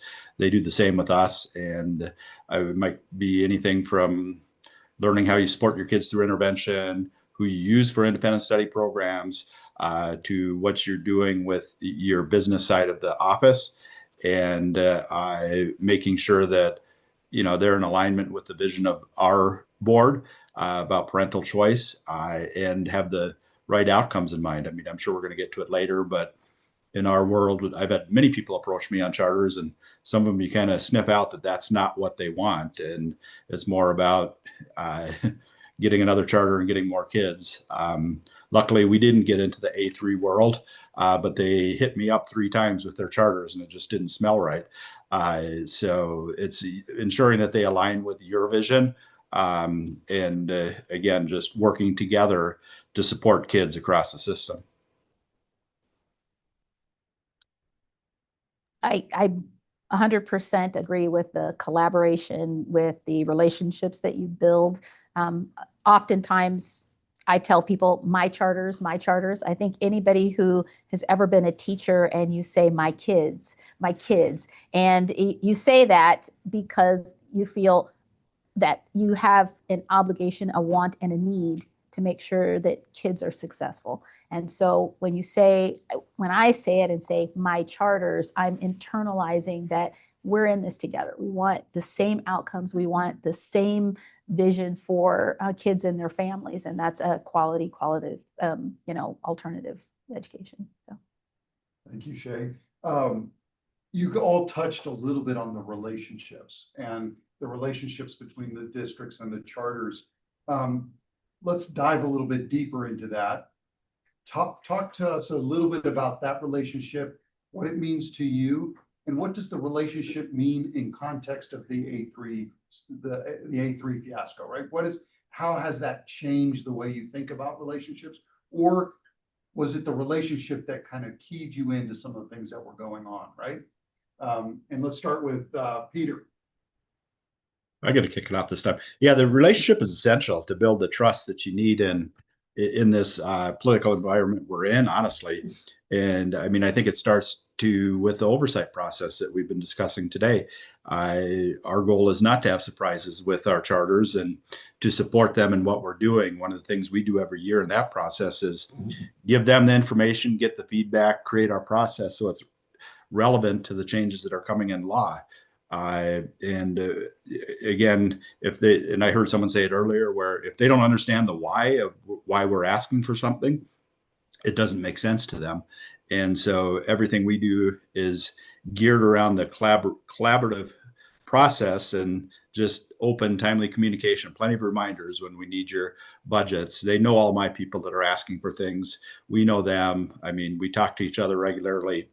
And I mean, having that, and the word is overused, but transparency and the expectations, I think, is essential in the relationships and the support when needed. Yesterday at our board meeting, we just had one of our charters presenting for renewal, and they knew what we wanted. They presented, did an amazing job. And, you know, they're going to be qualifying for a 5-year renewal under the process. But again, it was a whole relationship piece where we had many conversations beforehand. We've been building up to this process, and everything went well. So again, it's just a shared commitment to our students we're serving. And like we just said, it's not I feel like it's ours, it's not theirs. But I think that's the vision you have to have when you're working with your charters and building the relationships. Also have to be, they're genuine. I feel that, well, there's 2 of the charters here that we authorize. They can call me anytime. I can call them anytime. There will be timely communication, and it's not because I'm their authorizer and they're like, oh, I have to get her this answer today, or she's going to write an unfavorable report. That's not what it is. It is knowing that I'm genuinely looking out to make sure that if there's anything they need and I can take care of it or help, I will do. And knowing that if I ask them a question, if there's a problem, if there's a solution that we need to come up with together, that they are going to reach out to me in a timely manner. And as far as, you know, when you mentioned the A3, I came in the district at the tail end of it. And I can tell you the authenticity was not there. And you can, and it's weird, you can talk about vibes that you get. And everybody gets vibes from people. And, you know, the thing is that there's nothing you can truly pinpoint with certain interactions with your charters. All you can do is try to have that real conversation and hope that you're getting that real conversation back. Thank you, Shannon. Chris? Yeah, I think for us, it's been making sure we link up all our people with their people so that they have that open dialogue. They can talk to each other, they can fix things. And this really came up earlier when we were having problems with a charter, and everything was going through me at that time. And you know, I'm not doing the CalPads and I'm not involved in the P1 and all these different items. And so we really had to create a system where you're matching up all your different people to the correct people within your organization so they can build the relationships, build the and organize the way they need to organize to make it all effective and work. Because, you know, you don't want to be sitting there on a Friday at 5 o'clock needing to get P1 down and nobody's talking to each other. And that can blow up in your face pretty badly. So it really is having an organizational structure that's clear for everyone on their side and our side, and then using that structure to build the relationships.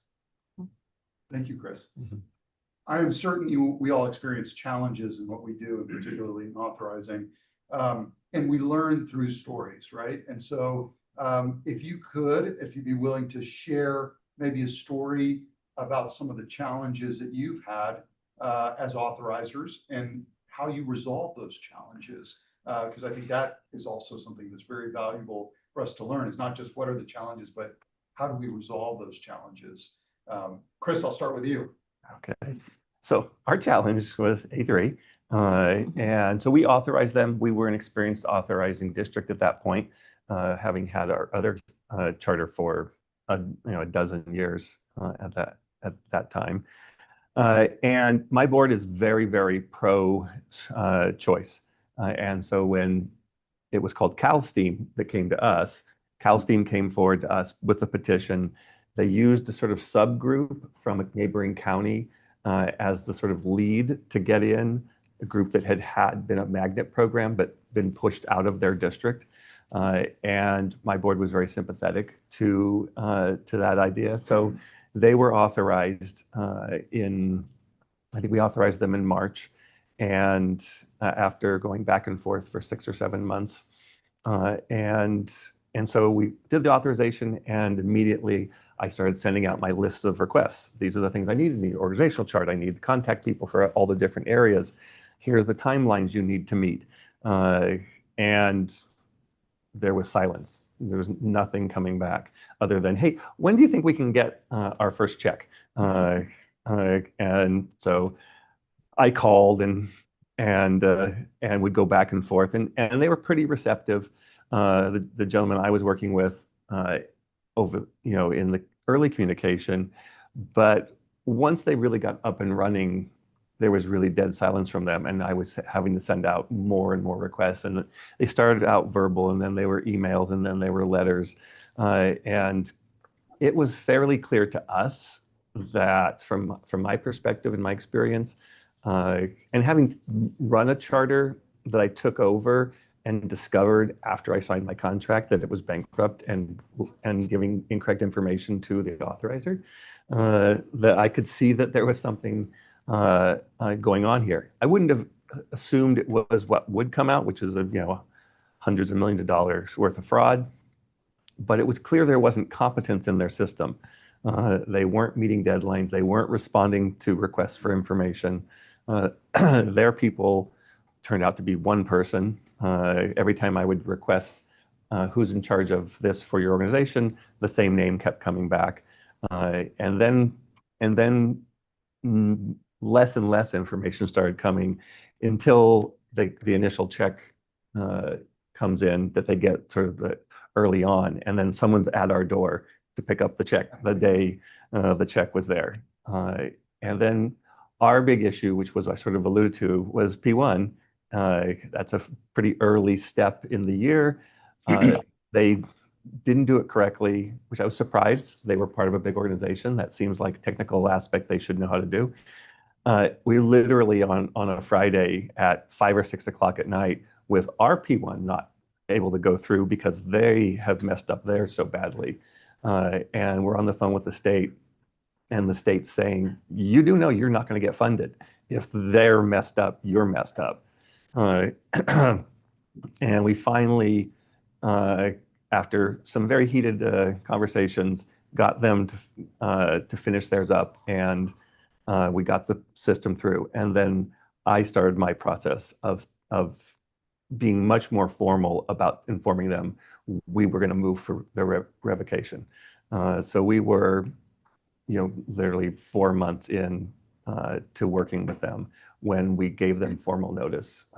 We had an MOU written. They were supposed to self-revoke at our request, but of course, state law steps in and overrides the MOU, and so they pushed back on that, and so then we just started making more and more requests for documents and putting it in a formalized process, certified letters, and trying to make sure that we did our due diligence. And several months went by of this back and forth, very formal legal process to try to get them to self-revoke, or we would move to revoke the charter. And then at a December board meeting where they had some of their board members and their lawyer and a couple of the administrators from the organization, we sort of did a joint meeting with everybody. It became clear in that process, one of my board members asked a fantastic question when they were defending their processes and their systems, and they were meeting the Brown Act. And we were pretty confident they weren't having board meetings at all. But they had 3 board members who showed up at our board meeting. And one of my board members said, well, you're all saying that these meetings happened. So now that we have this on the record, there's minutes being taken, will anyone from your organization raise your hand and confirm that every one of those board meetings was held according to the agendas we've been given? Complete silence from across the room. And their lawyer tapped on our lawyer and asked to step out. And she came back, informed us they would be self-revoking within 30 days. So, it's part of you have to keep your processes in place and your systems. But, I want to say along the way, I'd reached out to CDE and there was zero help. They're like, yeah, we think there's something bad going on there, but we just don't know what. And it's not really our job. And I guess that was true. It wasn't their job. But I reached out multiple times during that time, trying to get CDE to recognize this. And then by chance, San Diego District Attorney reached out, and I sent him everything I had. And then I was one of the people interviewed for by the grand jury in that case. So that was sort of a good wake up. First, let me follow up with just a question, because you're a small school district and wear many hats with your own district. How did that impact you in your ability? I mean, that seems like it must have consumed a great portion of your time. Oh, yeah. How does that impact your district and what you were doing for your district? Well, luckily, I don't sleep. Exactly. I'm an insomniac, so I just would do all the A3 stuff in the middle of the night. It has an impact. It has an emotional impact. It's draining when you're going through this, and that there isn't a very clear-cut system for dealing with outliers like this, because I think most of the charters that we've worked with and I've been involved with have been fantastic, just doing wonderful work for kids. But there are obviously these groups that don't actually care about doing right by kids. So if there was something in there that could have helped us through the process, some help from like the state, an auditing system that would have helped us a little more quickly address this. I feel like we had them shut down within 6 months, and I feel proud that we were able to accomplish that. I was talking with other districts that were authorizers. One CBO said, she goes, we're not ever going to give these guys up. There's too much money to be had, and the board wants the money. And so when you have that philosophy that you're fighting against also some small districts, we're doing it just for the money. Whereas with us, the money would have no impact on our budget. But my board's very, very pro-choice. And they're bad actors on both sides. Yeah, absolutely. That makes a lot of sense. Shay, you dealt with the sort of the aftermaths of A3. Any stories or any kind of things to share about? Well, when you talk about challenges, one of the biggest ones, and I think it's anybody across fields, is not knowing what you don't know. And so it's like the external world that sometimes gives us information. And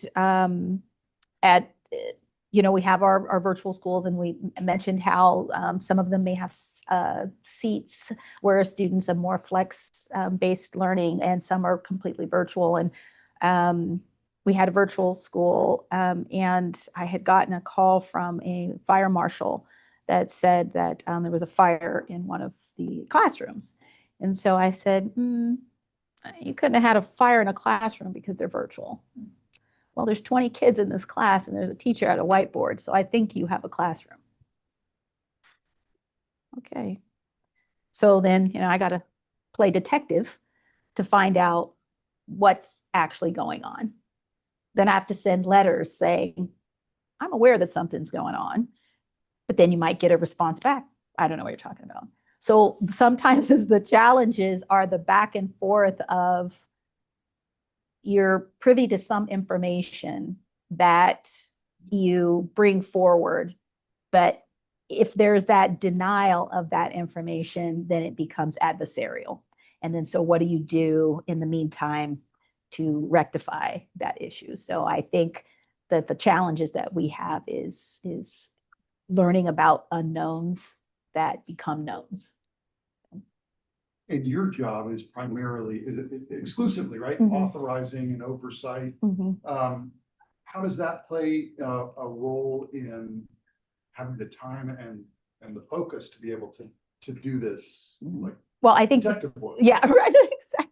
Well, I think because I'm that's all my time. So I do have the time to be able to look a little bit deeper with things that come to my attention. But being a small district, I'm fortunate in that we still have a CBO. So I also have a consultant who does part of our fiscal oversight for the charters. We have an attorney who does all of our charter legal documentation. At times I have a consultant that will assist with reviewing petitions.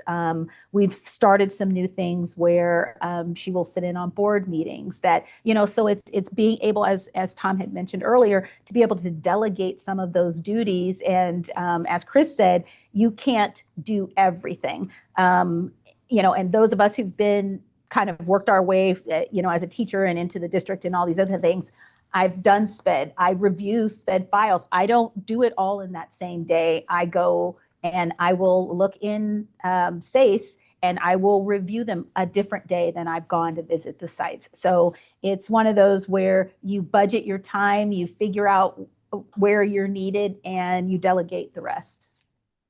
Fantastic. And that's why I say, Shay, you actually provide Yeah. a good model for folks out there. Are you willing to share some of the knowledge and information with folks when they reach out to you? Oh yeah, because I learn from being at places like this. I mean, and that's just it. I told Tom, I've been doing this now for 7 years, and yet I sat here writing notes because there's always something that you feel you can change. This field is so dynamic that I almost feel like every year, do I even know anything? I mean, it's just, it just constantly with these assembly bills and everything. I feel like, okay, I'm a detective and a lawyer.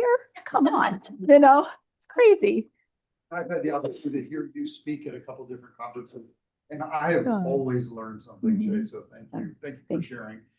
Peter, share with us some challenges, a story perhaps from your district. Yeah, you bet. And some of it's repeating what we just heard from the other two panelists, but I think it's about ensuring you have the right people in the right places on your team so things can be delegated. So it's not you as a superintendent dealing with it all. And we've been able to build that over time. We also have an outside consultant we work with a wealth of knowledge, and he helps us through our oversight work and processes and communicating with our charters. And we meet regularly. And again, I think that's essential. So it's not all falling on one person's shoulders.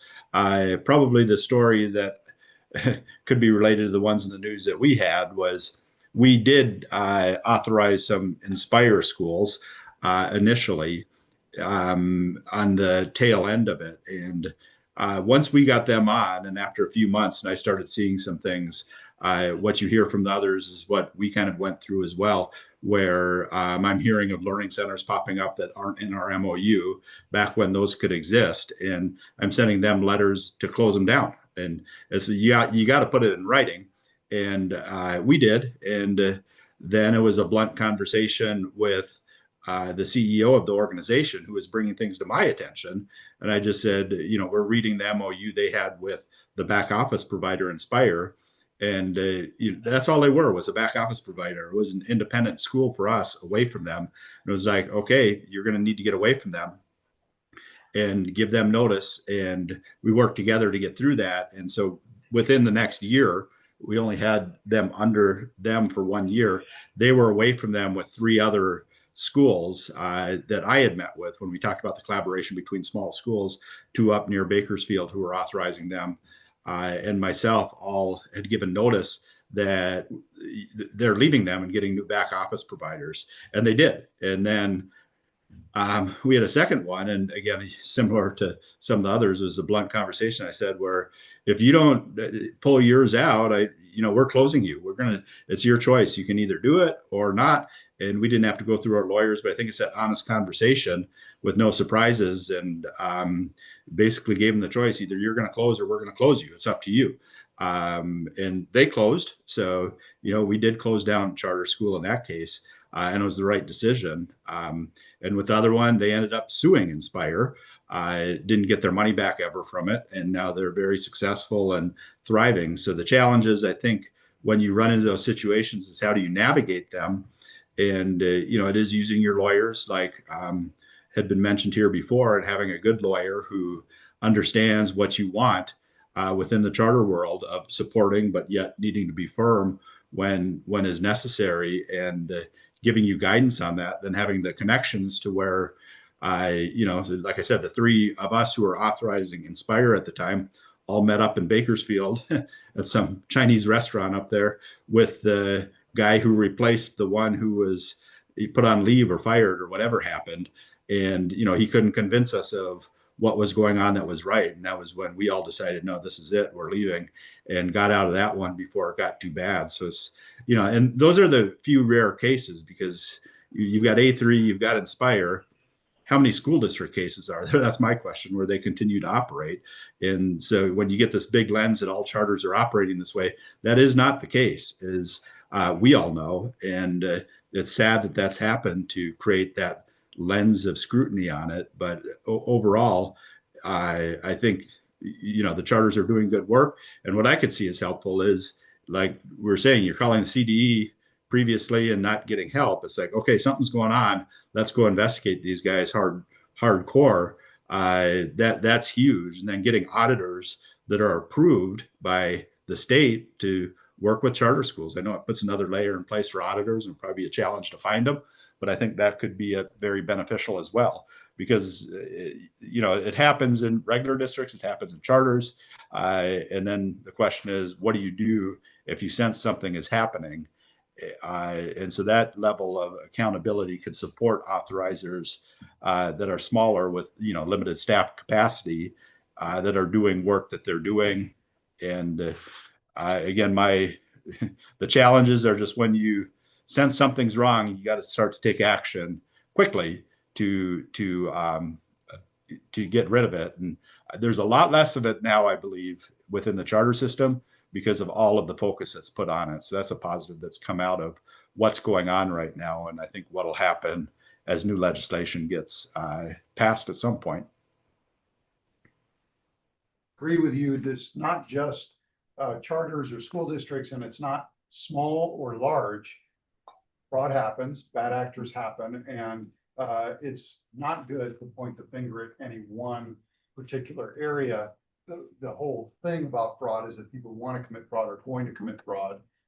And no matter what you put in place, the whole idea of fraud is that you're going to circumvent it, right? And so there's, no matter what you put in place, it's going to continue to happen, and we just need to stay vigilant. We talked about challenges.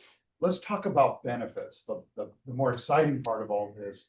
Obviously, you guys have seen some benefits. The three of you are relatively small districts, right? I think Acton Nagua-Dulce is about 1,000 kids. Yeah. Peter, you have about a little over 1,000, right? Yeah, we're 1,150 right now. Chris, you're at, you're smaller, right? 220. 220 kids. So you guys are all small districts. You all identified issues and took action, which is, I think, an illustration of that smalls have the ability to actually act and move when these things happen. But let's talk about other benefits, like of having that collaboration, or, I mean, I go around and talk about stories I've heard. Let's hear it from you guys. What are the benefits? What are the great things happening?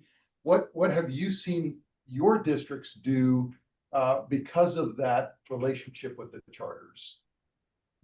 Chris, let's start with you. I'd say the first thing that shifted for us many years ago was that we had a long history, our small district, of creating our own materials. And as we were working with our new charter at that time and seeing they were also bringing in materials that weren't state approved, it was sort of an eye opener for us, like, oh, hold it. We're buying books and sticking them on shelves because we were legally required to at that time in California, because you had to have state adopted textbooks in every classroom. And so we were putting them on shelves and just letting them sit there because we had created our own materials. And so in our conversations with the charter and looking at some of the materials they were bringing in from other places, it made us go, oh, hold it, we can do this also. So we actually created a dependent charter. So most of our kids are actually in a dependent charter for the district. And we started really institutionalizing the long-held practices we've had for many years that had created our curriculum, our systems of curriculum, and we're very high-performing. And we think that is much related to the fact that we've been using a very similar, with just slight adjustments, curriculum for many, many decades. And so really that came out of the relationship we had with our first charter, which was CAVA. Shay. I'd have to say the benefit that I see is being able to see what the schools are doing for the kids. One of my favorite parts of authorizing is actually visiting the sites. It's actually going online and seeing how the kids are learning in their classrooms. And I'd have to say, to see the accomplishments at graduation with some of our DAS schools and seeing these kids that just, there was no hope for them to be able to graduate, and they're graduating. Little kids sitting in their virtual classrooms, super excited with their teachers. That is my favorite part of my job. And I'd have to say that, as I had mentioned before, my own kids have gone to charter schools, and the interesting thing is that I've actually sent 2 of them to schools that we authorized because I thought they had such a wonderful program. And so I'm just literally a testament to feeling that the charter schools do wonderful things. And so that's, I'd have to say, one of the Have any of those practices translated into things that Acton Agua Dulce has done? Well, one of the things that we have, so we only have 1 high school, 1 middle, and 1 elementary. And so we've had essentially our high school students, we have one of our charter schools that's actually on our site. And so some of our kids who really need an alternative setting just are not working well in that particular setting of high school, have gone to our on-site program and have absolutely loved it. They've continued on with what we hope that their families and they need. So yes, it's been a very cohesive relationship that we've had from district to charter. Fantastic. Thank you, Shay. Peter? Yeah, and again, it's kind of echoing on some of the same thoughts we just heard, but it's creating these relationships around the state, talking about education and different ways of doing it than the norm that is associated with public schools. I think one of the huge benefits during COVID came out when our charter schools are basically, I'm on the phone with them and they're saying, we've been doing this for 15 years, 10 years, 5 years. We've got it down. Why aren't people asking us how to do it? Why are they telling us, you can't take any more kids? It's hold harmless time. They were working with us. They provided training. They provided ideas for our schools and support our teachers. So it was huge. I mean, it's truly collaborative. I think another huge benefit, and this is bigger than just our district, but just the expanded educational opportunities across the state. We know, and I don't think I'll offend anyone saying it, we live in a state that's very driven by legislators that are politically driven, and not every family or parent wants that with their students. And so if we didn't have our charter schools, these families would be filing the private school affidavit with the state, and then they wouldn't even be on the radar. So you're talking about there's a huge necessity for our flex-based, non-classroom-based charter schools. And beyond that, is AI is coming a huge part of what's happening in education. We can't be stuck in the ways that we're doing things. Truly, I believe these flex-based learning systems should be opened up to regular classroom-based charter schools. I personally wonder why a high school student needs to attend school at all. I mean, come for 1 period where you need help in math, and the other 6 periods you can do independent study and you'll get credit for the day if your teacher says you're doing the work. Why do we have to be in the system for every student where you have to sit in a seat for 7 hours a day when systems are out there that are working? And so with what the charter schools are doing is it just provides new and I won't say lobbying things that I'd want to see happen for all schools, but it just puts ideas in your head to people who think that school needs to be the same system it's been for the last 100 years, when there's examples out here that are in your room and online that have systems that work. I think that's the direction we need to be going, and through the collaboration that goes on, we're starting to see it. So those are just a couple quick examples. Thank you so much. So let's just touch a little bit about what you are hearing about the January 1st, sort of the pent up demand. What have you heard, and how is your district preparing for what could potentially be a little bit of an onslaught of applications? And I'll start with you, Shay. It has happened. It has started. I think the only way I feel is the best way to prepare is essentially to make sure that when these charters approach us for renewal, that we have that conversation before they submit their applications. And it's essentially so that we can have a dialogue with what their expectations are, what our expectations are, what our needs are in our district, and essentially what they're looking to do.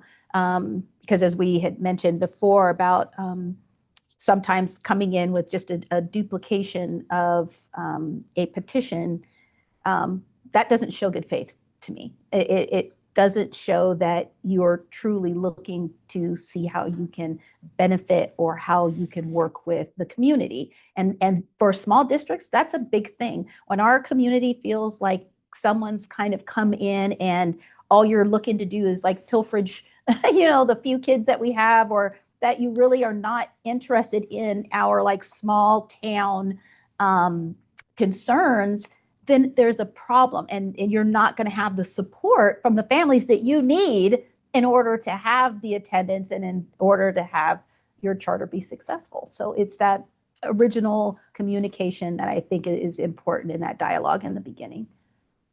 Peter, are you seeing an increase in potential applications based on the lifting of the moratorium, and how are you preparing for it there at Lucerne Valley?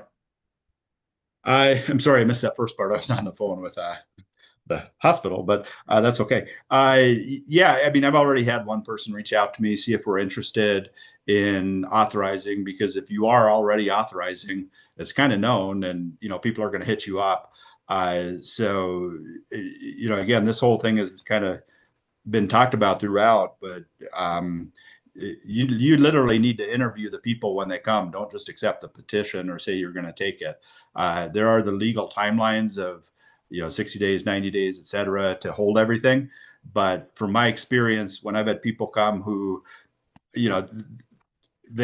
I'll tell them flat up, if we're not going to approve them, I'll just say, we're not interested right now. We're not going to approve this. And they back off and go look for someone else. And on the same part of that is, as an authorizer, anytime I've asked for an extension, and this is when I first started as a superintendent, and we were dealing with one who had a petition in, and I didn't know much in the charter world at the time, I just asked for extensions. Let's push this out 60 days. And they would agree. We'd put it in writing. Everything was good to give me more time to analyze. And at the end of the whole thing, I just said, at this point, we're not interested. I need you to pull a petition. And they agreed to pull it because they knew they were not going to be authorized at that point. And we didn't have to do all the legal paperwork back and forth to not authorize. So I would say if you're in the seat where you get someone you don't want, you just straight up tell them, we're not interested, and it'll save their time and save your time literally as well. Will there be people requesting it? I guarantee there will, especially with those of us that authorize. Again, in that, and I missed a little bit of this, but ask them for references. If they are authorized in other districts, give me the superintendent's number so I can talk to them, see if they're valid. And I've always asked for that. And then my other question is, if they're in other districts, where are the kids coming from that we're going to serve? And that was the one that 8-3 stumbled over, because it's like, we'll give you 8,000 kids out of this district. It's like, okay, what is that district going to do then if they lose 8,000 kids? How's that going to work out? And so there's key questions I think you need to ask to see if someone's truly got a legitimate program or if they're just in it for fraud. And I think it's through that literally interview process. If you get something dropped on your desk, I'd be finding who dropped it and giving them a call right away and saying, I'm not doing anything with this until you come out here and talk. But most of the people I've dealt with, they want to meet with me. They want to talk to me. And earlier it was said that, find out who's in the positions, who do you have that's working with you? What is their experience? Who are your back office providers? Get truly their plan. And if you don't trust it or it doesn't sound right, just cut it off, is my advice. And tell them we're not interested. And usually every time I've done that, they pulled the petition and we didn't have to go through the non-renewal process, getting lawyers involved to write letters saying that, or, go to your hearings and say, we're not going to approve for these reasons. But they pulled the petition, stopped, and, I guess went for the next district who might be interested. Perfect. Nailed the question, so no worries about the phone call. How about you, Chris? We haven't had anyone reach out, and that's great. We're happy at this time to not have any more. But I would just go back to what we did the last time, which was having learned our lesson on A3. When someone comes in, we tell them don't submit. We ask them not to submit until we all can come down to the table and have conversation and go through their what they're looking at and start getting the pieces in place that didn't happen with A3, which is finding out who's going to do what in every position, who will be our contacts, what their goals are, and then just really going through their petition to make sure that their goals in their petition actually align and are in the interest of what my board is hoping to find in charters, which is people who want to serve kids. Because those of us who have charters and work closely with them, we have kids on campus all the time from our charter. We provide services to them.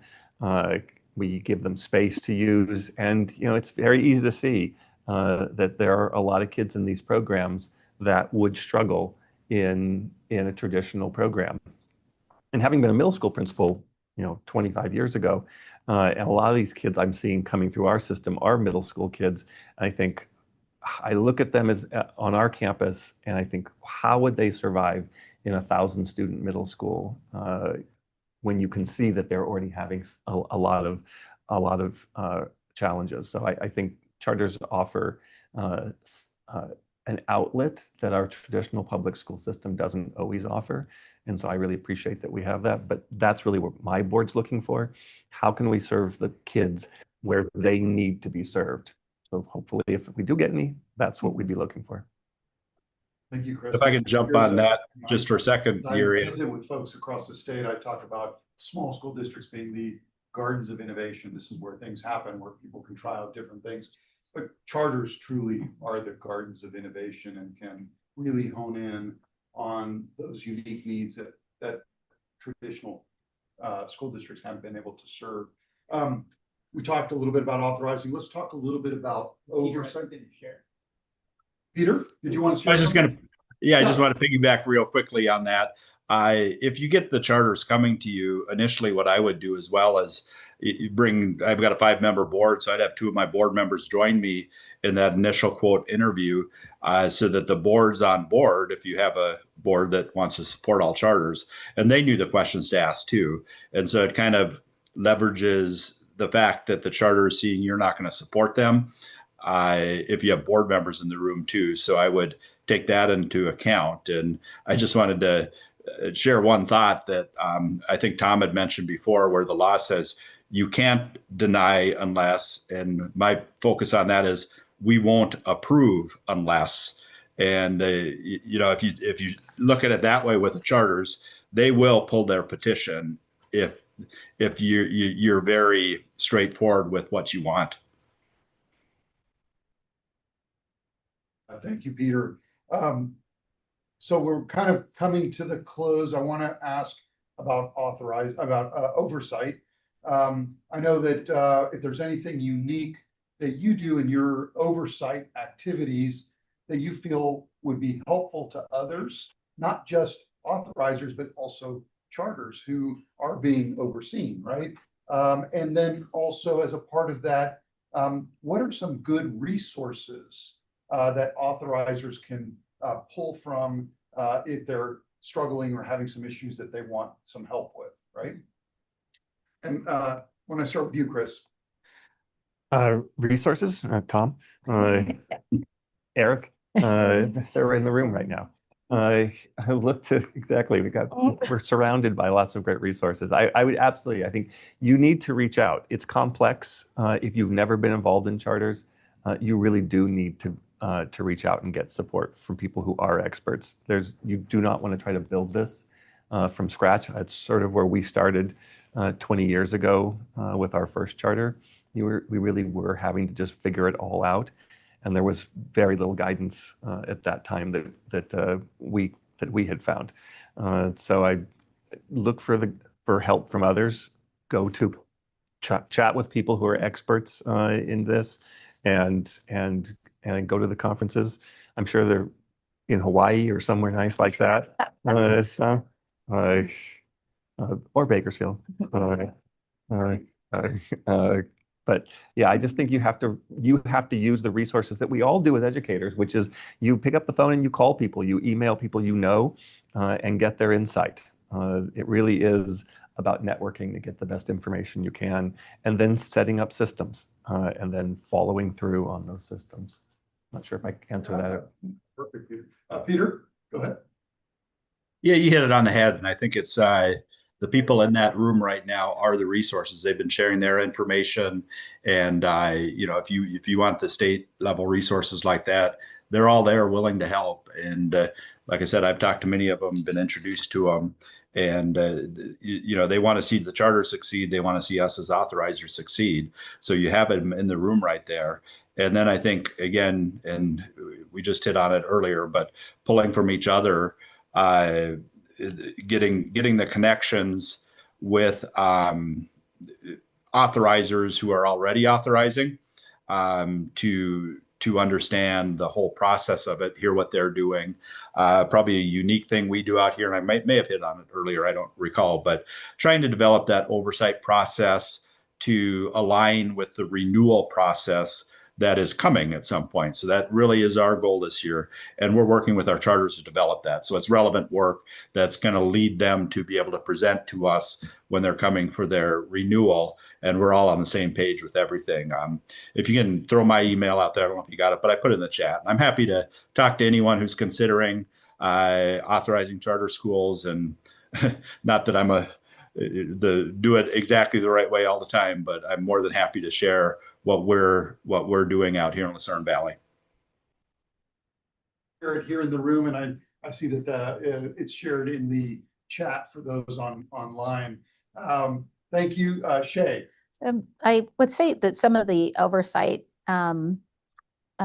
strategies that I use, or even, I guess, procedures, have to do with sharing of information with the charters.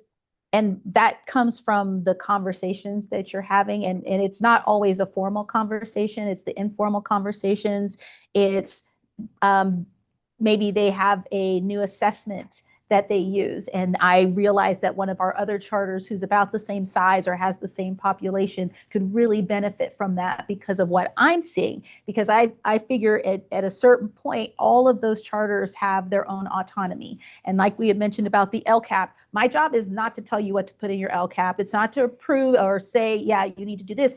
But if I see things that I've seen at other charters that you can benefit from, I think it's my obligation to say, hey, you know what, this they're using, oh, this might help you. And so I think it's that being that middle person, I'm able to share all that information with everybody. And as they've said, that the conferences, who you reach out to, I'd have to say 99% of the information that I get is straight from conferences. I go to the charter school conferences. I want to know what they're being told, not just what I'm hearing in the authorizers arena. So I go to their conferences. I'm here. I'm anywhere where I can get information, and this is my source. And then the other source is calling, my peers and saying, you know what?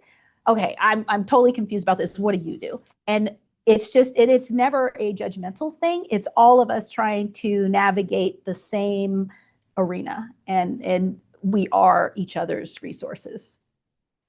I love that, Shay. In fact, I mean, that that really resonates with me. It's a two-way street, right? The communication needs to go back and forth. And then I love also that a couple people have said it today, that if you're getting to the reauthorization stage and you haven't raised issues in the oversight process, there's something wrong. It's just like an evaluation. You don't wait till the end of the year or after 2 years to evaluate somebody negatively. There's got to be that feedback that's got to go both ways as to what's working and not working. So I think we have like a minute left. Is there anybody who wants to ask a question either on the online or here in the room? I have to say, I have the absolute utmost respect for the three of you. As you can see, those of you here or have heard from these folks for the first time, I mean, these are folks that are leaders in not just authorizing and charter schools, but just in education generally. And I have the utmost respect for them. And I'm very grateful that you'd be part of this panel and share your knowledge and information with all of our members and our sister organizations. Can I just add Yeah, something to authorizers coming to a district? I would strongly discourage you from talking about oversight fees. Because when we've had people come in the past, they almost always lead with, hey, we're going to give you all this extra money. You're going to get $100,000, $200,000, $500,000 in extra revenue for nothing. And which is can be very alluring to board members and to superintendents who are in declining enrollment and their funds are drying up. But I know that when we've had that, we have rejected them. That's not what we're looking for. Our goal is student education, it's learning. And so I just encourage authorizers, always lead with that.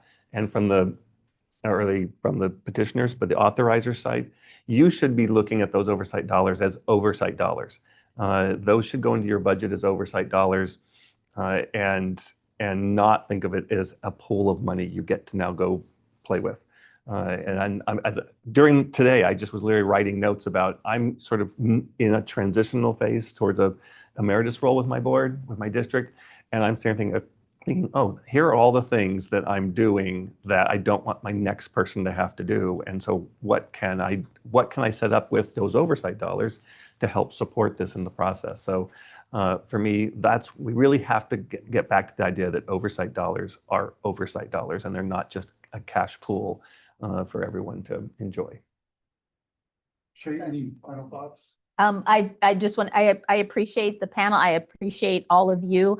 Like I said, I learn from everybody. Any one comment can trigger something in here that says, oh, that's a great idea. So I think even just amongst people who aren't authorizers, it's great to be able to be in a room and be able to talk and hear what everybody does, and everyone has their expertise. It was great being with these two also, especially because we have the same background with Inspire and A3. So I think we've gotten I'm just going to say a big bruise on our districts because of the past. But in listening to them, we've really tried to do what's best for our students and our kids, and really want people to know that's what we're looking at.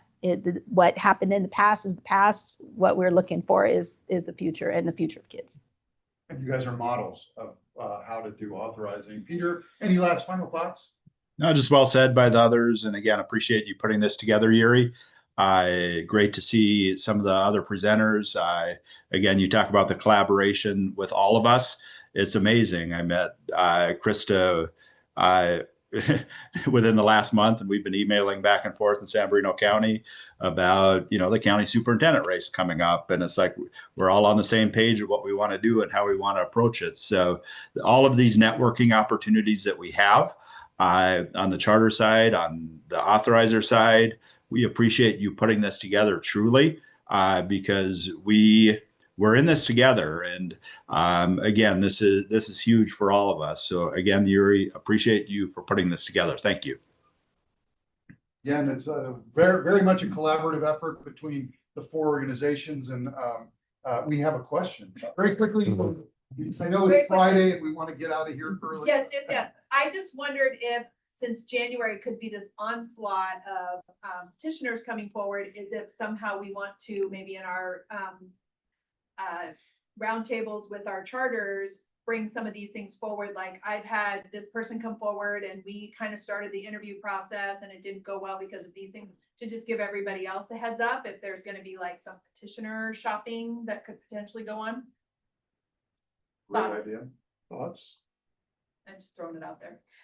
Well, I think that's a question that has been thrown out. And I think that it is a great idea because I believe that when we're all networking, we're all talking to each other anyway. But what happens is that things get lost when you don't have that connection. And then so, as we've mentioned, maybe a small district way up north may not have the same information that we have in LA County.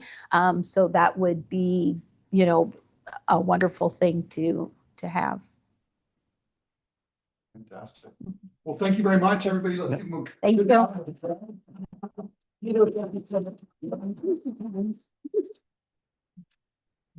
Well, we're gonna, I know we're gonna get out of here early.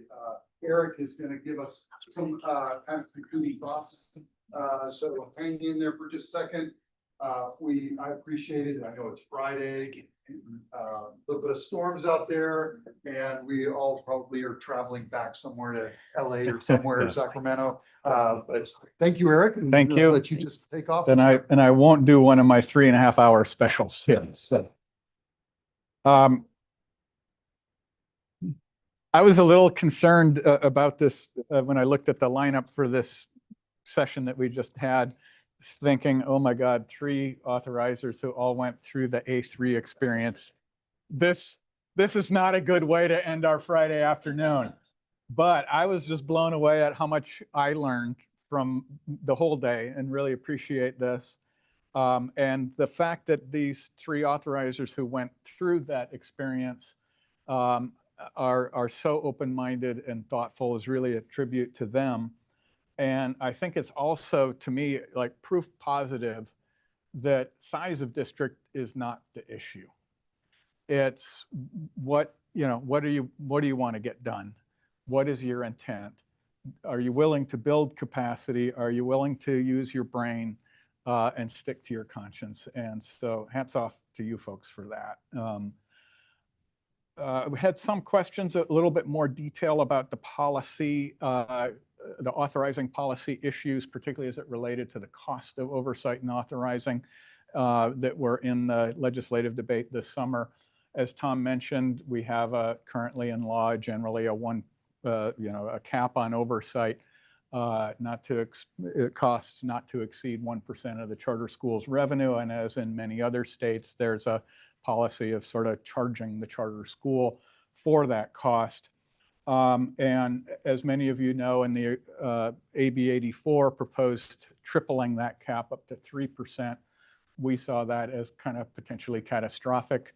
Those of you who do school business in California know that a typical education agency has a reserve of 2 to 3 or 4% or maybe up to 5% for a really small school district.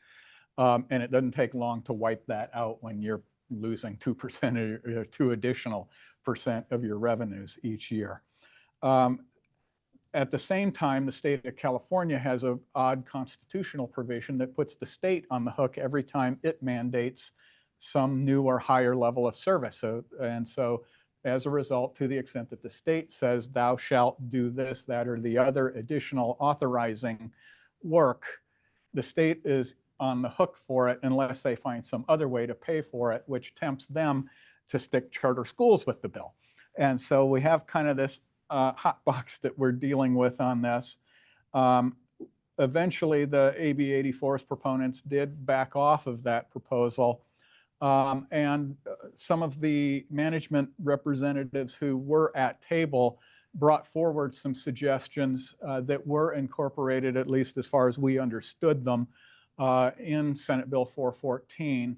They would have created essentially 3 different types of grants. One was a base grant that would have been pegged at the estimated costs of the additional oversight costs that the bill would have imposed. Then there was an excess cost grant to the extent that districts could demonstrate that their costs went beyond those base amounts. And then there was a mentor grant that was designed to provide funds to provide technical support to authorizers who might have needed it. And we had some very interesting discussions at table. I won't drag you through all of them, particularly on a Friday afternoon, about, how should those be funded? Who should pay for them? Who should be allowed as providers? And clearly on the part of some of our friends on the union side of the table, wanting to limit the provision of technical assistance to make it difficult for entities like CCAP to play in that sandbox. We push back very hard on that, seeing the value that they bring to table. So lots of interesting discussions and debates about that. Ultimately, Governor vetoed it. He claimed that I think it stuck a $300 million price tag on it, which we thought was ridiculous. But we'll re-engage these issues going forward. And to the extent that the small school districts have questions, concerns about this, particularly if the legislative process this coming session is as unfriendly as it was this past year, we're committed to dialogue and working together to the maximum extent feasible to try to make sure that we're working together on this and not isolated in our policy silos. I learned a lot today. I think, one thing about chartering is it's just like a 45-degree learning curve that I've had for 33 years, and it is unrelenting, which at some times is exhausting, but is also what makes it really interesting. A few key takeaways. Chartering is here. It's probably not going to, it's been here for 30 years. It's probably not going to go away, and it's increasingly popular. Charter schools and small school districts have a lot in common. We've talked a lot today about authorizing in particular and the lifting of the moratorium, but our interests, in my view, and I think in view of a lot of our presenters today, go a lot deeper than that. We share a lot of concerns about issues of scale, size, et cetera. We all have a common interest in making sure that charter schools are high quality in California. It doesn't do the charter sector any good, and it doesn't do the small school district world any good if we have more problems like we've had in the past. And the lifting of the moratorium to a degree heightens those concerns, but we also have some great opportunities here.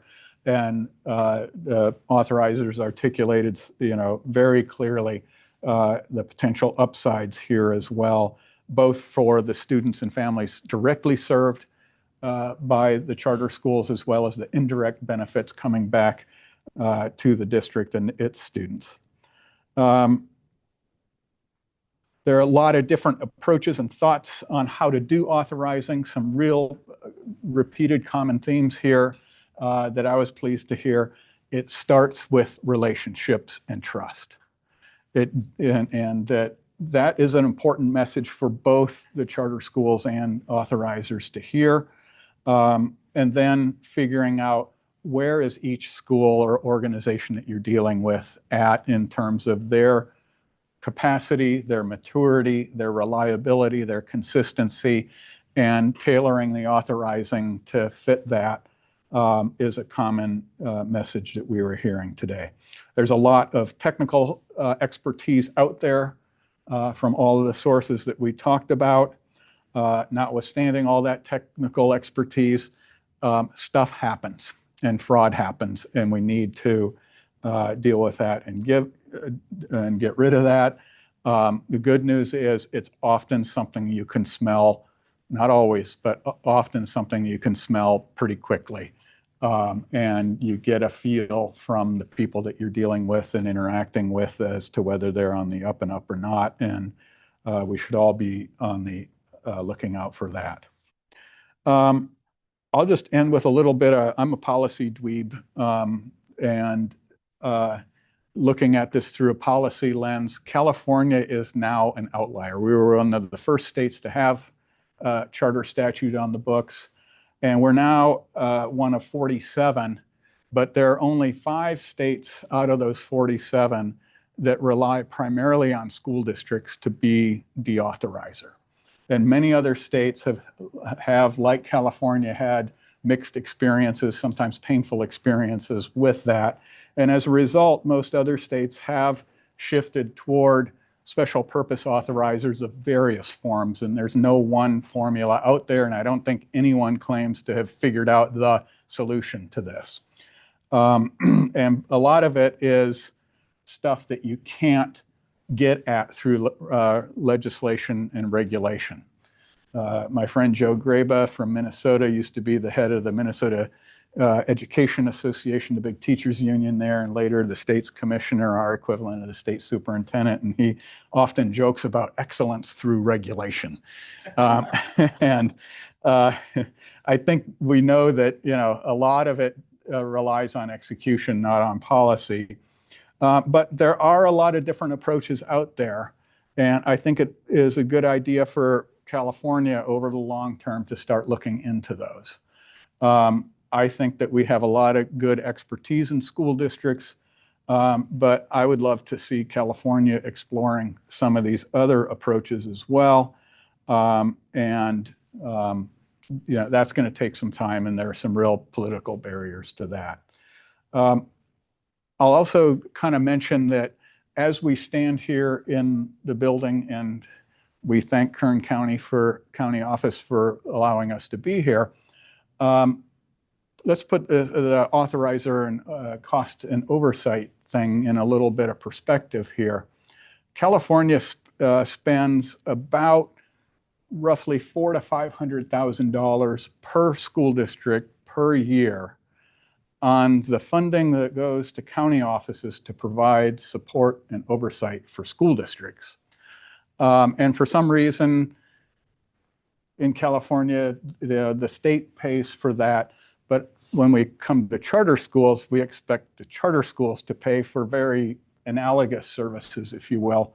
And I think it may be worth looking at how does the California do that, and looking at, you know, are there more efficient ways to coordinate those costs and relieve charter schools of the burden and relieve school districts and charter schools of the tension over oversight costs and some of the sort of perverse incentives that that our authorizers talked about earlier as we do that. So those are kind of my thoughts as we wind up today.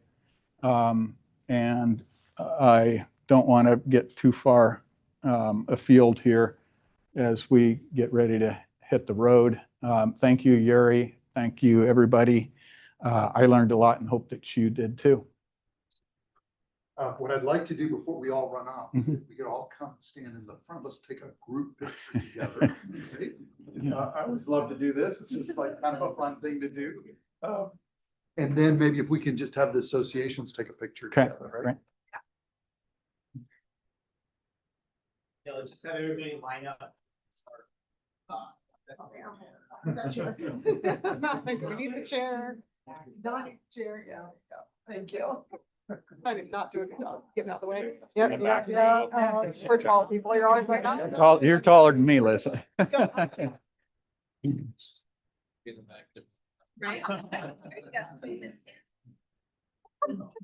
There you are. There you are. Say Bakersfield. Bakersfield. Nice to be one with our hands out, like, you know, we're really happy to be making. Awesome, thank you. Thank you. All right, let's take a quick picture. Tom. Yeah. Okay. You, Laura. Laura? Association together. Yeah. Yeah. Hi, Tom. How are you? Okay. In the back. Yep. Here we go.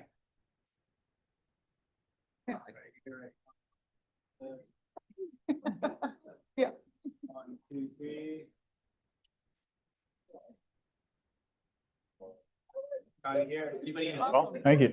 Thank you. Thank you so much. Thank you. It's good to meet you in person for once. Yeah. Well, for coming, safe travels back home. Gonna be a home, Cindy. Yeah, Sacramento as well. So. How long should it take you to get? How long will it take you to get there? You know, I don't know. I took the train down and that was Easier. mixed blessing. Yeah. Where in San Diego do you live? Like literally at the border. Oh, you're, okay. It says 5:40, 5 hours and 40